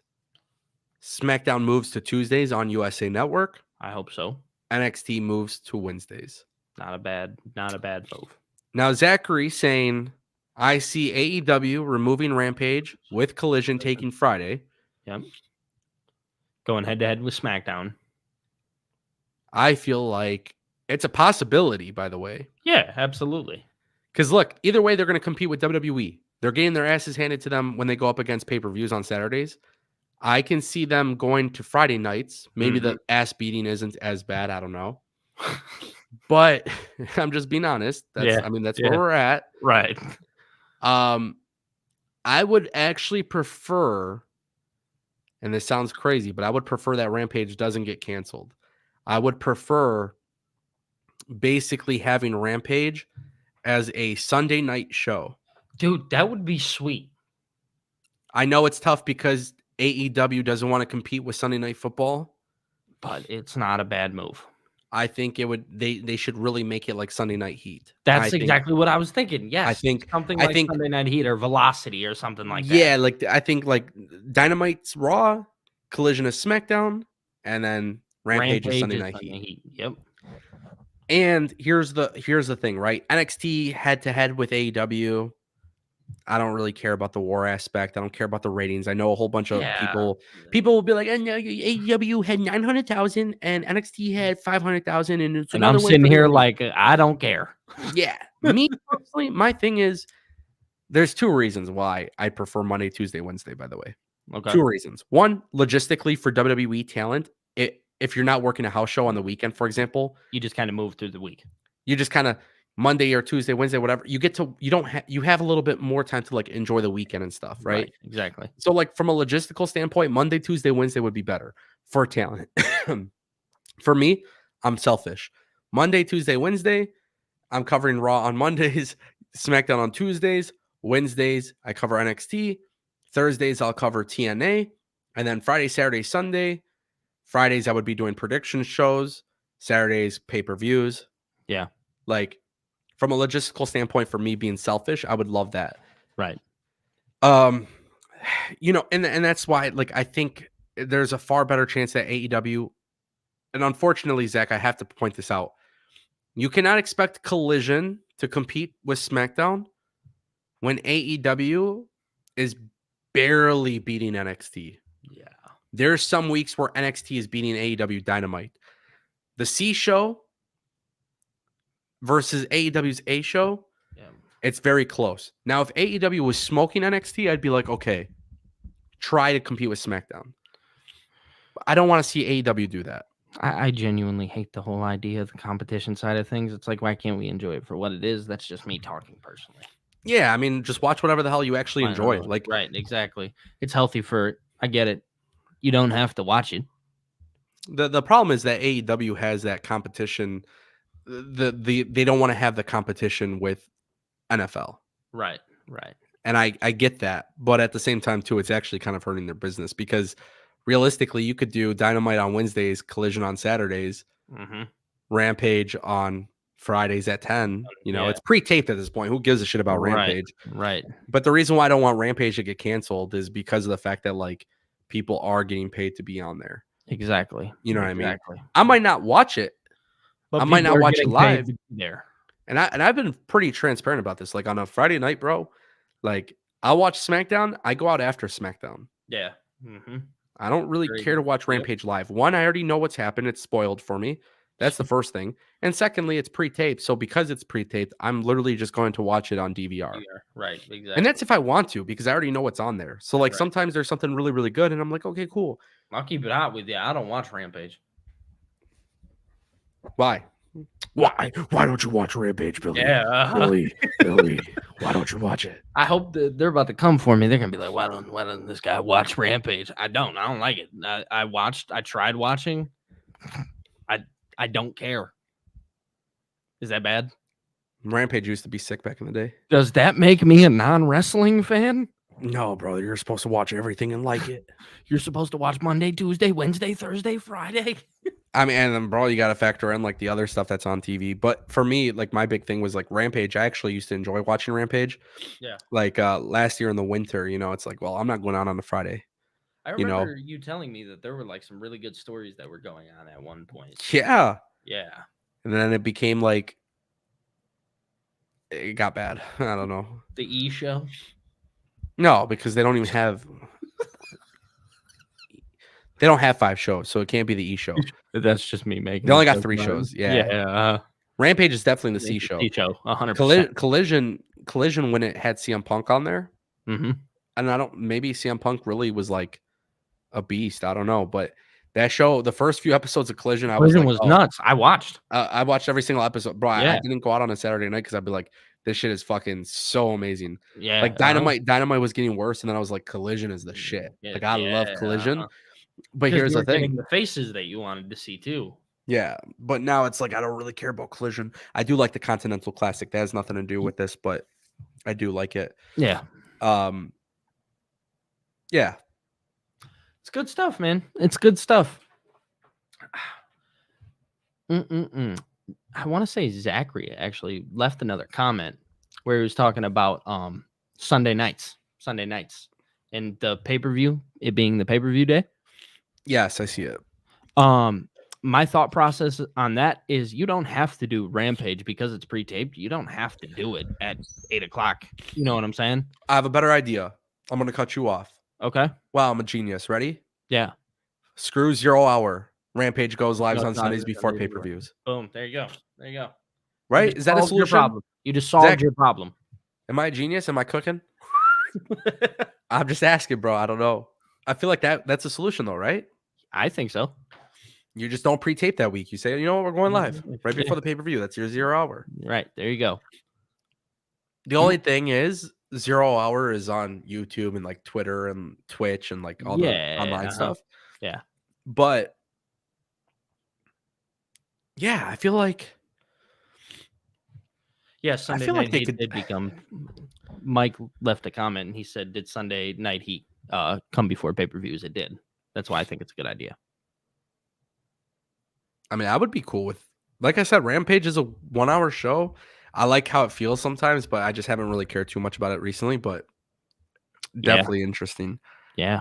The TV deal stuff is always interesting to me because of the fact that like there's just so much wrestling, and wrestling fans have to understand like even for me, right? Yeah, I cover AEW and WWE and I watch it all. There will come a certain point where I'm like, I'm just not going to watch this. Yeah, that's what I'm saying. I haven't gotten to that point exactly just yet, but there will become a point like with Rampage, for example. I already said it's not like it's not something where it's like I have to watch it, right? Yeah. Collision, I have lost that a little bit with Collision. I watched live for the Continental Classic because I really love the tournament. Yeah. But other than that, like not every week will I care to watch Collision because I'll be like, it's Saturday. I got other shit to do. Right. Exactly. You cannot expect everybody to watch the same stuff that you want to watch. You can't. And I just remember because I would watch only AEW and not WWE. Like that happened. People like literally forgot. Like I made a business decision to be like, I'm done covering WWE for a while. Yeah. And thankfully, like AEW was really, really good and it wasn't a bad business decision. But you know, the thing is, my job here is just to talk about my opinions and my feelings towards the things that actually interest me. Yeah, that's what I'm saying. Not to cover what everybody wants covered, because I've had people tell me, hey, cover MLW. I don't watch MLW every single week. I cannot keep up with MLW in every show every single week, but I do watch it at some point DVR and I get caught back up, right? Like, you know, that's just how I am. It's important for me to like have a balance too. But absolutely, I feel like with the AEW stuff, the Raw and AEW stuff, like Monday, Tuesday, Wednesday for me would be amazing for WWE. Make it easy. Let's flow through the week. Yeah, I would have zero problem with Dynamite. Like, and it's tough because Dynamite could go to Friday nights unopposed. Yeah. Good. Like, how sick would that be if you're AEW? Yeah. You can, like, okay, you can't do it Wednesdays, but you could do it Fridays. So then nobody has to actually choose between watching two companies. Because that's, by the way, that was like my biggest thing. Yeah. I didn't like before. Don't make me choose. Don't make me choose. Don't make me choose. If you make me choose, I'm not going to like it. Because here's the thing. I will pick the show that I think is better. Right. Every time. I had some trolls tweet me on Twitter the other day, Billy. Okay. They're like, I was talking about how AEW is going to go head to head with TNA with Battle for the Belts and Hard to Kill. Yeah. And I was like, screw that. We watching TNA. Because first of all, AEW has told us Battle for the Belts, it's a joke. They've already showed us that. Yeah, I mean, they've already showed us that. And then they asked me, they're like, well, what did you do last time when NXT went head to head with AEW? I was like, I chose NXT. They're like, but doesn't that make you a hypocrite because you chose the company that counter programmed the other company? I was like, no, it doesn't. Like, if you want to call me a hypocrite, sure. But I was like, I was more interested in NXT's storytelling. Yeah. I was more interested in what they were building for their event. So at the end of the day, I wanted to watch NXT. Now, the reality is me and my friends used to have multiple TVs set up and watch multiple shows plus boxing and UFC when we would all get together. It's too much, bro. Yeah. You can't pay attention. Plus, I like to watch it with commentary and stuff like that. So I will only watch the shows that actually intrigue me. Yeah, I think that's the whole point of being a wrestling fan or any fan of anything in that matter. It's Billy, you got Netflix? Like. Yeah, I do. Okay. I don't know how many shows are on Netflix. I would say maybe like 20,000, 30,000. We'll just throw that number out. We'll say 20,000. It might be more, it might be less. Let's say there's 20,000. Okay. You like 3 shows on Netflix. Yeah. Well, why the fuck don't you like the other 17,000 or 19,997? It's a simple argument of I don't have to. And if everybody thinks like this, I promise life will go and be much smoother for you. You don't have to. Nobody's telling you that you have to like these things. It's a thing that you've built in your head. As a wrestling fan, you should watch all wrestling so you don't have a life. Thanks, Josh. I appreciate that. Right. Yeah. You're right, dude. But no, it's just like there's going to be a whole bunch of options. You're not going to like everything. Yeah. You're not going to watch everything. And realistically, I feel like right now it's, again, I love today's episode of Raw. There was something I didn't like about Raw. It was Nia Jax beating Shayna Baszler, right? Yep. And I like both of them. And again, let me reiterate this a million times so people don't think I'm a Nia Jax hater. I have no problem with Nia Jax winning. I just didn't think it should have been Shayna, right? Yeah. But I thought it was a good episode of Raw, right? Absolutely. So there was one thing I didn't like. I shouldn't stop watching Raw, right? I should keep watching it because for 97% of the show, I enjoy it, right? I think 97 versus 3. I think we're in a winning loop here. Billy, you're a smart man. So here's the thing, right? Yeah. Let's just get this out of the way. The reason why I lost interest with AEW was because back then there was 100% of the show that I enjoyed. Now I enjoy 40%, 50% of what's on TV. Starting to fade. I start to lose that interest because I'm not enjoying it as much. Right. So when I watch it, maybe I try to watch what it really is. Right. And guess what? My channel will always be the same. I'm just here telling my opinions, right? Yep. You could like 100% of AEW. I Mhm. I hope you do. Yeah. I hope you enjoy whatever the hell it is that you're watching, Yeah. because to be honest with you, life is the most precious thing in this world, and I cannot imagine wasting my time doing two things in this world. Fucking yelling at people for their opinions on wrestling on Twitter, and I can't imagine being pissed at somebody who actually enjoys WWE or AEW. There has not been one human being where I ever sat there and was like, "You don't like WWE, you piece of shit." That's never happened, Billy. Dude, it's crazy. I'm just stepping into the wrestling space Yeah, and and I'm sure already you're already seeing seeing it. it, bro. Already seeing it. It It's happens just very fast. crazy. It's crazy how butthurt people get. Let's calm down, everybody. Like, I don't know, man. Like, it's just, I fucking look, bro. Pistons, they suck this year. And here I They're am. I still still love my wearing. boys. I had to say I couldn't believe it Yeah. because they're ass, bro. They're a terrible team. They But the suck. reality is, you like it because it's your team. You like Yeah. watching basketball. Right. But there's 82 games a year. They're losing. You're probably not watching every game. No, I'm not. I haven't watched a game. I think I maybe watched 2 or 3. Doesn't mean I can't like my team. And that's your sports team, bro. We're talking about a wrestling show where you have literally no No tie to AEW. these people. Listen, bro. The greatest thing and I get it. It's people love the, promoter of the year, booker of the year thing from Dave Meltzer. But like, I don't ever want people to take my opinion as like the right opinion or bad opinion. I don't want people to think that. Like, my wrestling opinion is just my opinion, and I love to like fantasy book and like plan shit out and just kind of live in fantasy land a little bit. Nobody should take an opinion and base it around what somebody said. I don't think that's But the that's what I'm way saying. we Like, should. if Dave Meltzer says, "Hey, bro, like this match was 10 stars," like, cool. But go watch it for yourself and find out if you thought it was 10 stars. Yeah, man. That's what I'm saying. Just, I don't know. Yeah. Um, that's funny. I was just like, I just kind of thought about this too. Like, with WWE and AEW right now, just in general, I think wrestling's fire. Yeah. Oh, yeah. All the way around. I do appreciate what wrestling and where it's at right now. I think it's very good. Like, it's a lot more fun than it's been. I think for a we long have time. a very healthy amount of like wrestlers that we should have. You know what I mean? I will say this: Raw, SmackDown, NXT, AEW, Impact Wrestling, New Japan Pro Wrestling. The wrestlers that you are seeing perform in the ring these days are probably the greatest rosters ever assembled in this entire industry. 100%. Like, I know we were talking about the Okada thing earlier, but the fact that it's even like remotely a possibility that Okada could come to the WWE Is nuts. it's insane. But then here's the cool thing: like, Okada accomplished everything in New Japan, but let's say he just stays in New Japan. Like, that's amazing. Yeah. The fact that Okada could potentially come to AEW, it's amazing, because guess what? It's not just Okada that was a free agent. CM Punk was a free agent. Randy Orton came back from this massive injury that may have never been able to recover from. Will Ospreay came to AEW.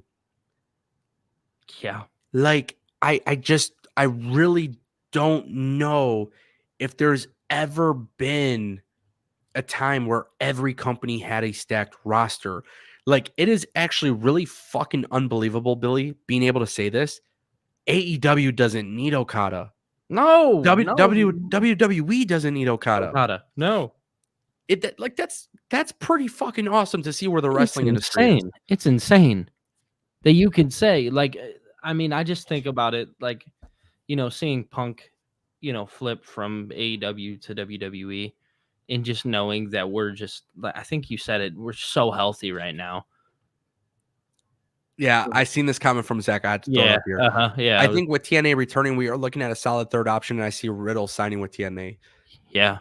Well, I'm not going to talk about Riddle. Sorry, Zach. But I will say this. I just want to make this very clear. TNA just offered 7 figures. They reportedly offered 7 figures for CM Punk and for Will Ospreay. Those are big numbers. 7 figures. Those are big numbers. A third company out there that can afford to offer 7 figures. Sounds like a third option to me. Sounds like a third option to me. It ain't going to happen overnight, brother. But what I will say is this. If you thought the tribalism between WWE versus AEW was something, wait till you see the Impact tribalism.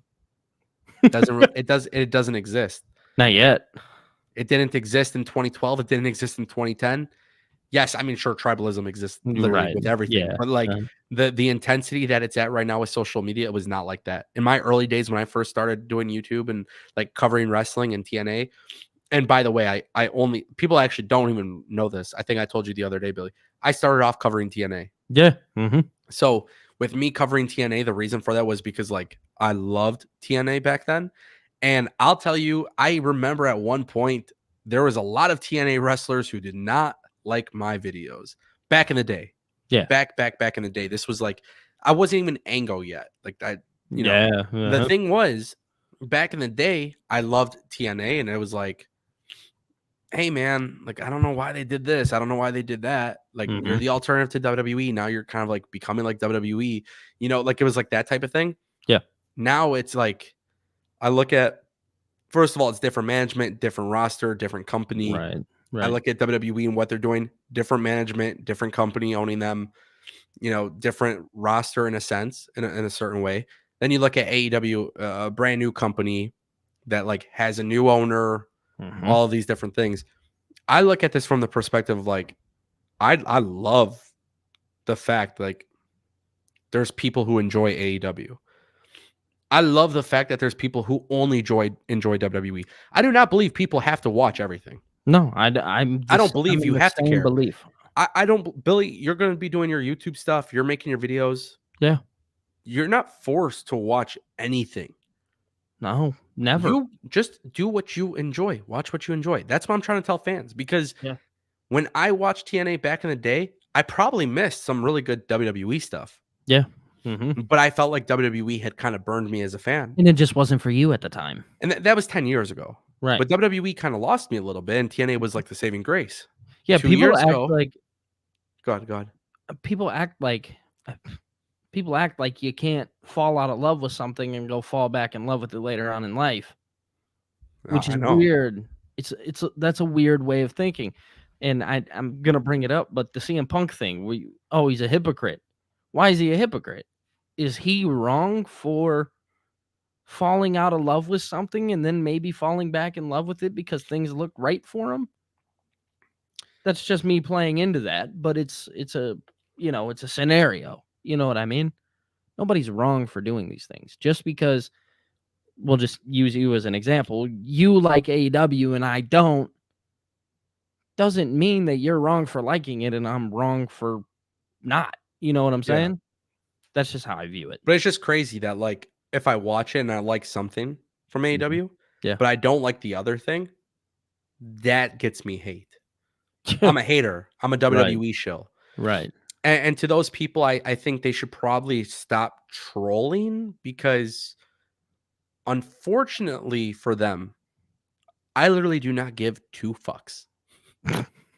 I'm just being honest, dog. I'm just being honest. You know what I do care about? I care about my community and my Discord. Yeah. Okay. I love having conversations with people in my Discord, because there'll be individuals in there and they'll be like, well, I don't like this, but I really like this. Yeah. And I'll tell them, you know, what's interesting. I don't agree with the thing that you don't like. This is actually what I like about it. And they'll be like, yeah, I just don't agree with you. But I will say, I think that's a good point. Right. Like, it's just not my cup of tea. Well, I'm going to pause you real fast, and I'm going to say that I enjoy your community as well. They've given me a lot of love. I've seen them in the chat. They're great. I saw somebody pop for you. They're like, oh shit, Billy's back. Yeah, I've seen it too. So you guys probably should subscribe to Billy TKO on YouTube. I appreciate you guys. You guys are awesome. I'm going to try, Albert Ponce went MIA today, but I will say this. I know Cedric's in the chat. I know some people are in the chat. So Billy and I, obviously, we're going to be doing some stuff together. Albert Ponce, longtime subscriber of the channel, just like beast.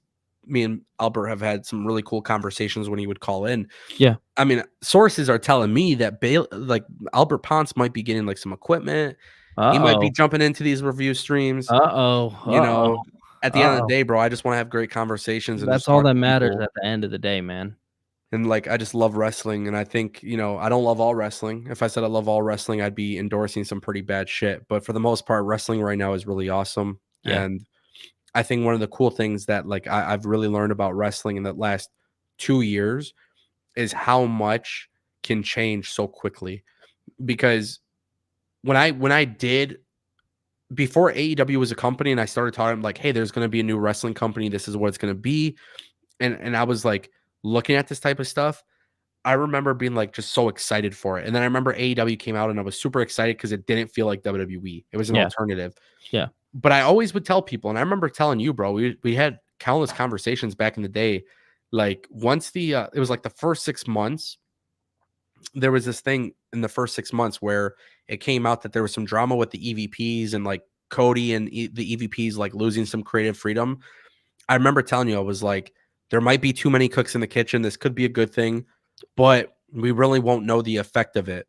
And then what was crazy was throughout time, you start to see the company change Yep. slowly and slowly and slowly. And I would tell you all the time, I'm like, I just noticed that some things aren't the same anymore. Some things just feel different. Some things are like, and what I would say is like, Tony Khan needs to work on the structure aspect of the show. Tony Listen. Khan, like maybe listen to the audience and do things. I want to tell your people here, since we're going to talk about this, Yeah. I want to tell your people here how many times years ago you would tell me, oh, why does every match on an AEW pay-per-view feel like a Wednesday night main event? You were saying this long before it was a problem. And dude, and then how many times would I tell you, I'd be like, the thing is, man, like they're really good. They're like a glorified indie show. Yeah. And I would say, I was like, and here's the thing, there's nothing wrong with that, but No. you gotta go all in on it. Right. Exactly. It's either Because you go all in or you don't. their pay-per-views were, I always told you guys, I said on this channel, people know I would be like, hey, you spend $50 on an AEW pay-per-view, you got your money's worth. Yeah. Forget about the storytelling, forget about this, forget about that, forget about all this little bullshit, whatever that people will make up on the internet. Like pure wrestling, AEW stands out as the best wrestling company in the world. 100%. Pure wrestling, 100%. Yep. Me personally, like I said earlier, like I've said it countless times, I personally do not have I must watch that right now. Yeah, I don't have an attachment to the 10-star matches. I like them. Right. I don't need to watch it right now. Right. I can go back on YouTube. I can watch it. No, I could buy the pay-per-view and just watch it later. Like I just don't need it right now. Because here's why. If you're giving me NXT versus AEW Dynamite, people are going to get triggered here. Somebody should probably spam that emoji in the chat. I'm choosing NXT over AEW. If they go head to head, I'm choosing NXT over AEW. However, immediately after, I will watch on DVR. I want to watch Swerve. I want to watch Hangman. I want to watch Kenny. I want to watch certain things. But I don't need to watch that at 8 p.m. on a Wednesday night if they go head to head. That's my point that I'm trying to make. It's there's one that I desire a little bit more than the other. And there's nothing wrong with that. People will try to make it sound like it's a big deal, but it's not. I also want to point out one last thing, and then we'll move on from this topic. Yeah. You're doing wrestling YouTube now. Yes. Just remember one thing. Okay. Cedric Gilmer, subscribe to you. My guy. Now, you got to be nice to Cedric. Okay. All right. Because you're a Pistons fan. I just want to share a little story with everybody. Okay. Me being optimistic. Cedric is a Brooklyn Nets fan.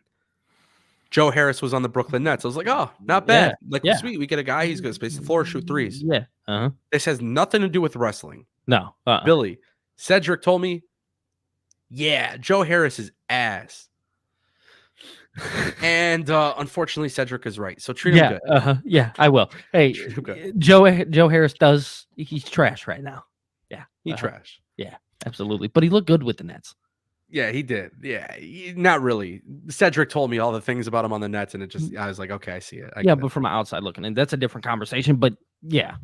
Yeah. Anyways, Chester said something in the chat. He says, Ango question, do you think Jay should dethrone Gunther, yes or no? I don't want to spend too much time on this, but I did want to talk about Gunther for a minute before we before we go off the air. Mhm. Gunther is the greatest intercontinental champion of all time. 100%. Gunther is next in line for the World Heavyweight Championship. 100%. I don't know if Gunther was a veteran in WWE per se. I would be like, oh, Gunther should like drop the belt to an up and comer or something. But Gunther is the up and comer for WWE. Right. So I just want to throw this out there. Gunther should actually not drop the belt at all, unless it was Chad Gable. And that's mainly because I have a very strong liking for Chad Gable.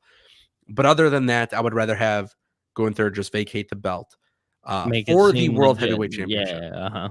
Yep. Cash it in, option C, that type of thing. This man going back to TNA. Yeah, you know, I think it's a lot better than Samoa Joe vacating the ROH, The ROH TV title. championship. Yep. That's just my opinion. But who do you think should dethrone Gunther?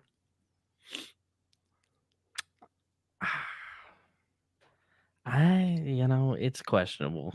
I think I stand with you on this one. I think we let him vacate it. Can I ask you a question? Yeah, bring it on. Because at this point, I just feel like we should just mention it, throw it out there to the masses. Okay. Would it be a bad thing if Okada came in and defeated Gunther for the IC Whoa, title? whoa. I know. That's just crazy. I kind of want to throw that out there. I mean, I was like being half serious. You spoke it into the universe now. I'm just saying, bro, like fucking Okada and Gunther would be that would be nuts. Insanity. That would be nuts. I'm just saying, bro. They did the Michael Cole is a G. He always be throwing some stuff in the commentary, dude, bro. Michael Cole's amazing. He's throwing stuff in there, man, and it's like I don't know. He gets me excited now, and I love that.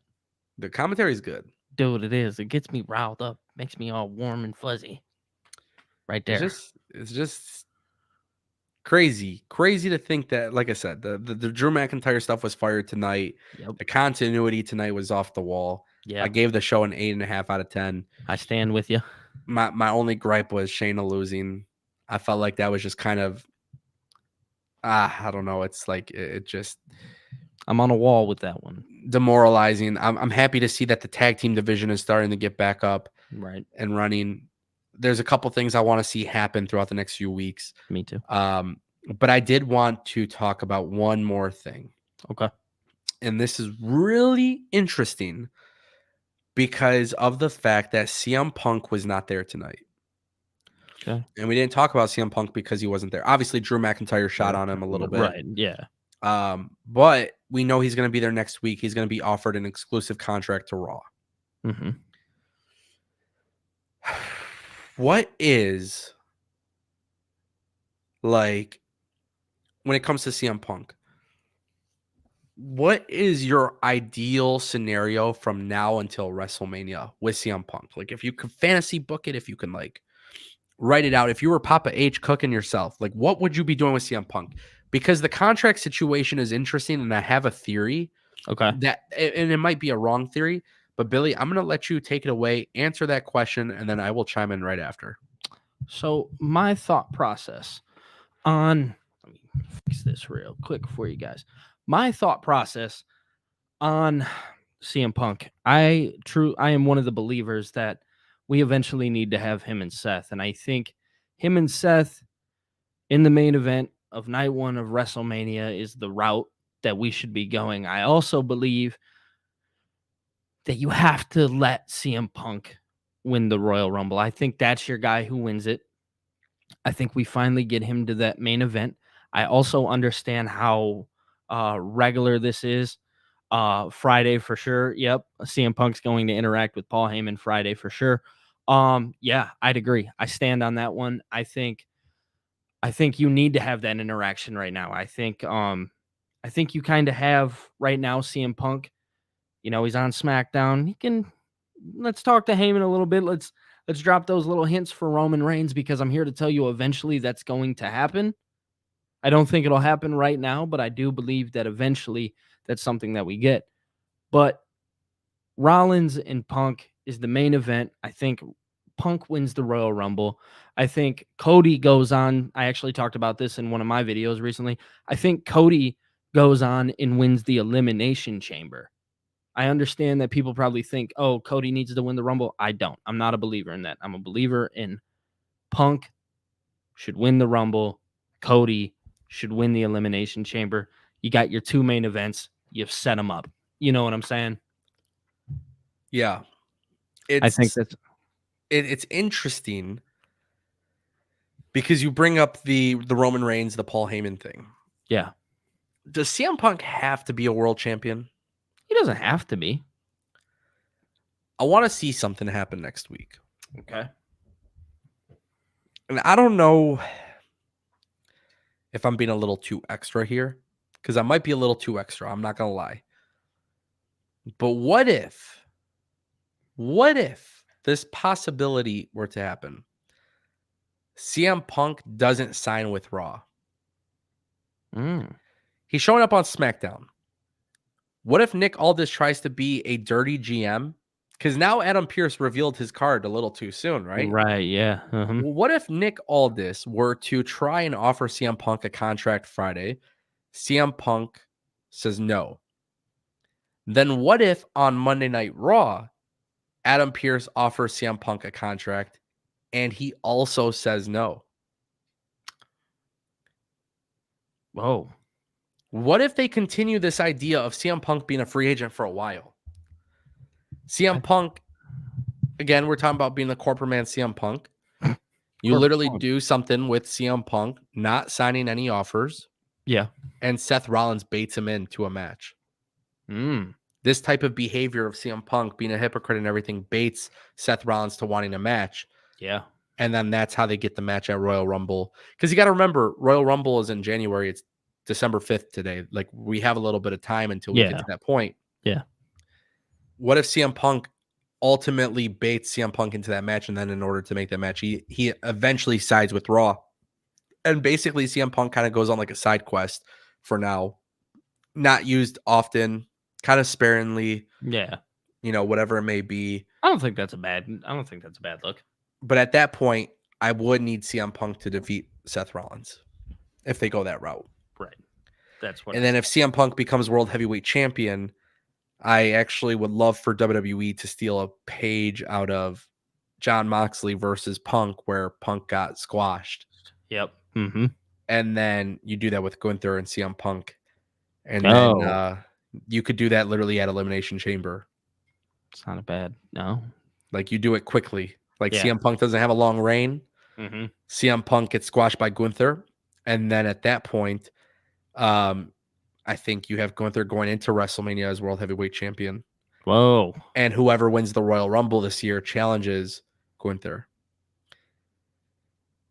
The only problem with that is whoever challenges him at Royal Rumble loses to Gunther at WrestleMania. Right, exactly. So at that point, it can't be LA Knight. Right, it can't be, you know, just an interesting thought process, you know. Just again, maybe I'm being a little extra, but I would love the idea of them leaning into this idea, like, you know, Friday.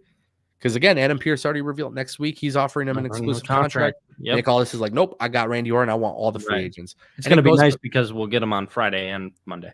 And then here's the thing, right? It goes back to what I was saying about like the GMs being super logical and like having tension and stuff like that. It just causes more friction for them. Yep. And you know, this entire time we're talking about dream matches, Stone Cold versus CM Punk. We're talking Roman Reigns, CM Punk, Gunther versus this person, that person.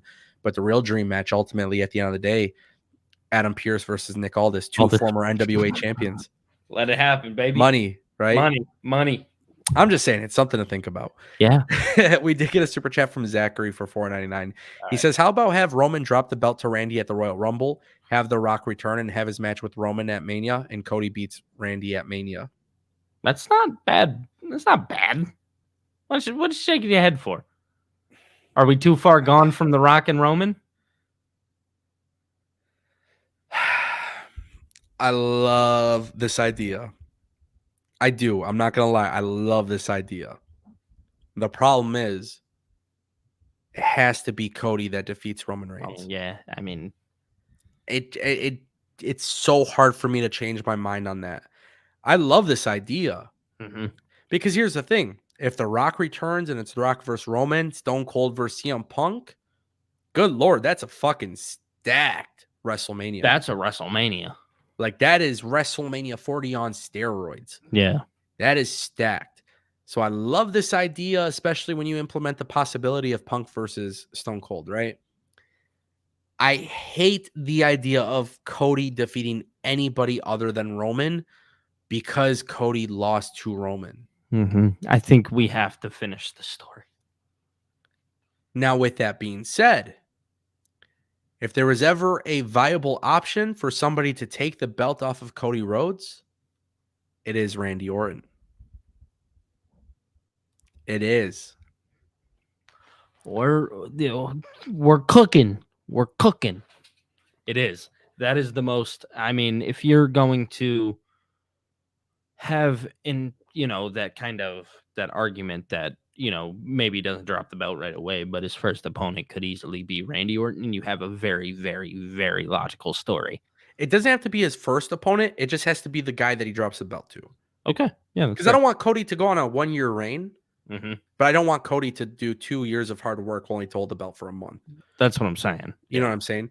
They might have to run back the Cody versus Reigns thing at like an Extreme Rules or whatever. Right. Yeah. Back, whatever pay-per-views they do after. Next. Yeah. Zachary, thank you for the super chat. In response to Zachary's super chat, though, Mike had this really good comment. He says, why can't Cody's story be one of failure? Do all stories need to have a happy ending? Maybe Cody just gets shattered dreams. And, Mike, I agree with this, but unfortunately, I'm selfish and I like happy endings. I like when stories end off in a very positive way. And truth be told, I think Cody Rhodes leaving AEW, going to WWE, making this about his story, making him win the championship belt that his dad never won. The reality is I didn't care initially if it was Roman or whoever it could have been. It could have been any person. As long as he won the belt, that would have been like cool. But when the story became so good with the bloodline and then Roman won, I was like, this motherfucker needs to win. Yeah. This fucking guy needs to win. Yeah. He needs to finish the story because Roman was such a good villain and I didn't like the way it ended, which is why it was done that way, right? It was done that way for me to hate Roman Reigns and the bloodline, which they accomplished very successfully. So I need this for myself. Yeah. Now I'm selfish. Now, do they need to have the happy ending? I mean, yeah, they could go about it without it. I think you're going to have a lot of people like me who would be pissed off, though. Yeah, I think a lot of people would be pissed off. I think you would cause an uproar. I think you would also have, from a business sense, I think you can kiss any sort of recruiting from AEW goodbye. Yep. I don't think you would get the Ricky Starks, the Wardlows, Nope. Maybe I'm wrong. Maybe I'm reading too much into it, but I do think this one has to have a happy ending. And realistically, I'm going to be honest here with Roman. My thing that I've said in the past, like when Cesaro fought Roman, when Kevin Owens fought Roman, it's not that these guys, I know the IWC will sit there and be like, but I love Cesaro and he should be a world champion. All right, I love this person. I get that. But none of those guys actually had a buildup that made me feel like they are this massive star. Yeah, I mean, that's the whole. This is a marquee match, bro. The reason why it's got to be Cody is Cody has literally done the impossible. Cody started a wrestling company and basically said, I don't want to ever win this championship belt, right? Like, I don't want to win. If I lose, I can't compete for the AEW World Championship. Yep. Then, big plot twist, he leaves, goes to WWE and says, I want to finish the story. I want to win the championship belt my dad never won. If he didn't win that belt, it's already a big slap in the face to me as a fan. But if he doesn't beat Roman Reigns for the belt and he beats someone else, it still feels like a slap in the face because of how good that storyline has been. So I would hate for them to pivot. But I want to make that very clear. That's just me being selfish. I want the happy ending. I do not want this to be a scenario where there's no happy ending. And that's why I really loved Zachary's super chat. Because if the storyline wasn't between Cody and Roman, I'd be like all day, fucking, right. This is beautiful. But I just wasted a year and a half of my life watching Cody go through all this adversity and hearing everything about Cody and how it needs to be Cody and Cody needs to do it. Yeah, I mean, he has to. And just imagine that emotional reaction you get from Michael Cole as WrestleMania Night 2 goes off the air. Cody finish the story. Like, It's dog, Daniel you'll get Bryan. chills, It's bro. Daniel Bryan 30 all over again. It's bigger than that, bro. It's Exactly. bigger than that. It's This bigger. is bigger. Roman's There had is this not. belt for 4 years. 3 years, There whatever. has not been a story since I've been alive watching wrestling. There has not been a bigger story than Cody finishing the story. Nope. Daniel Bryan's whole situation, He was the working man. he was fantastic, and I loved it. And that WrestleMania 30 story felt really fucking good because WWE tried so hard. They tried so hard not to have Daniel Bryan in that situation. Yep. But it happened. And when it happened, I remember being like, holy shit, they actually did it, because WWE didn't want to do it. Mm-hmm. And it just feels like a little bit different with Cody. They want to do it. They want to do it, but they're teasing you, and they're Yep. you know, there's a way of doing it where they're like, we're going to figure this out. And it had a couple bumpy roads, in the process. They hit the bloodline stuff was super peak television. Now the two storylines that are far bigger than the bloodline, it's literally Damage Control and the Judgment Day and what they're doing. So the bloodline, the second half of the bloodline stuff, after Jimmy and Jay, which obviously they'll have the match at WrestleMania, but everything else with the bloodline's kind of been meh. Yeah. It's good, but it hasn't been that good.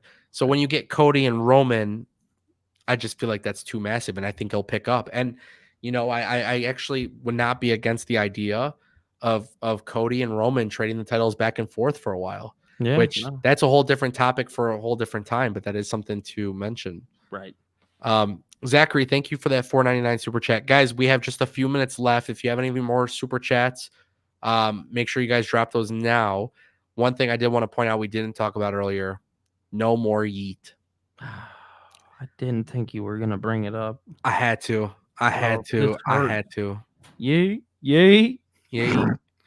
So basically what happened, guys, WrestleVotes came out and they dropped a scoop. But it was pretty obvious. If you watch WWE Raw tonight, there was a video package for Jey Uso. Badass video package. In this video package, bro, the Yeet shirt is blurred. It's blurred out. Long story short, there's a trademark issue. Somebody else owns the trademark for Yeet. Until it gets figured out, WWE won't be talking about it. And I don't think WWE truly gives a shit about the word Yeet. And look, the fans are going to chant it anyway, so it doesn't really matter. Right, exactly. It's never really going to go away. But yeah, it's gone. It's gone. No more Yeet. Yay. Crazy how fucking stupid that is. Jey Uso becomes a main event player, and the thing that truly gets him over is him saying the word Yeet. Dude, you know why it was. The conference was so good. I'd watch, dude, I spent like a week scrolling through TikTok watching it. I know. Yay. I know. Yeet. I know, man. I don't know, man. I don't know. So much good stuff, bro. So much good stuff. Fun episode of Raw. Guys, listen, I appreciate everybody coming through. At one point, we had like 300-400 viewers. Obviously, the longer that we go, we're going to have people sticking with us. And for all of you who made it here live till the end, I appreciate it. Please do me a favor. I'd appreciate it if you guys haven't done it already. Go and subscribe to youtube.com/BillyTKO. And I'll put that in the chat as well for you guys. I appreciate all you guys. You guys are awesome. We'll be putting Billy on the channel more often with these reviews. Plus, I have some really cool projects in the works. I have a new wrestling podcast. It's not with Billy because we're going to separate it. We're going to bring more personalities into the mix. But I'll be launching a new podcast soon. Can't wait to talk about that. Super excited for you. Super excited for everything, man. A lot of cool things happening. And, guys, I was a little under the weather today.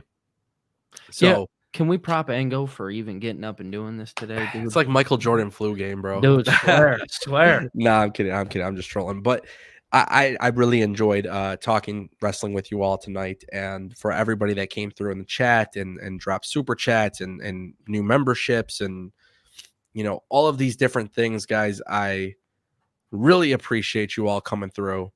And tomorrow we will be live for NXT. Yeah, we can. I'm down. I'm here. NXT streams are like some of my favorite, bro. Yeah, I had fun last week doing it. I know, that's what I'm saying. NXT is Yeah, cool. let's do it. So, with that being said, guys, this is the Ango Show live. Billy, TKO, Ango, PW. Appreciate y'all. I'll see you guys Appreciate you next guys. time.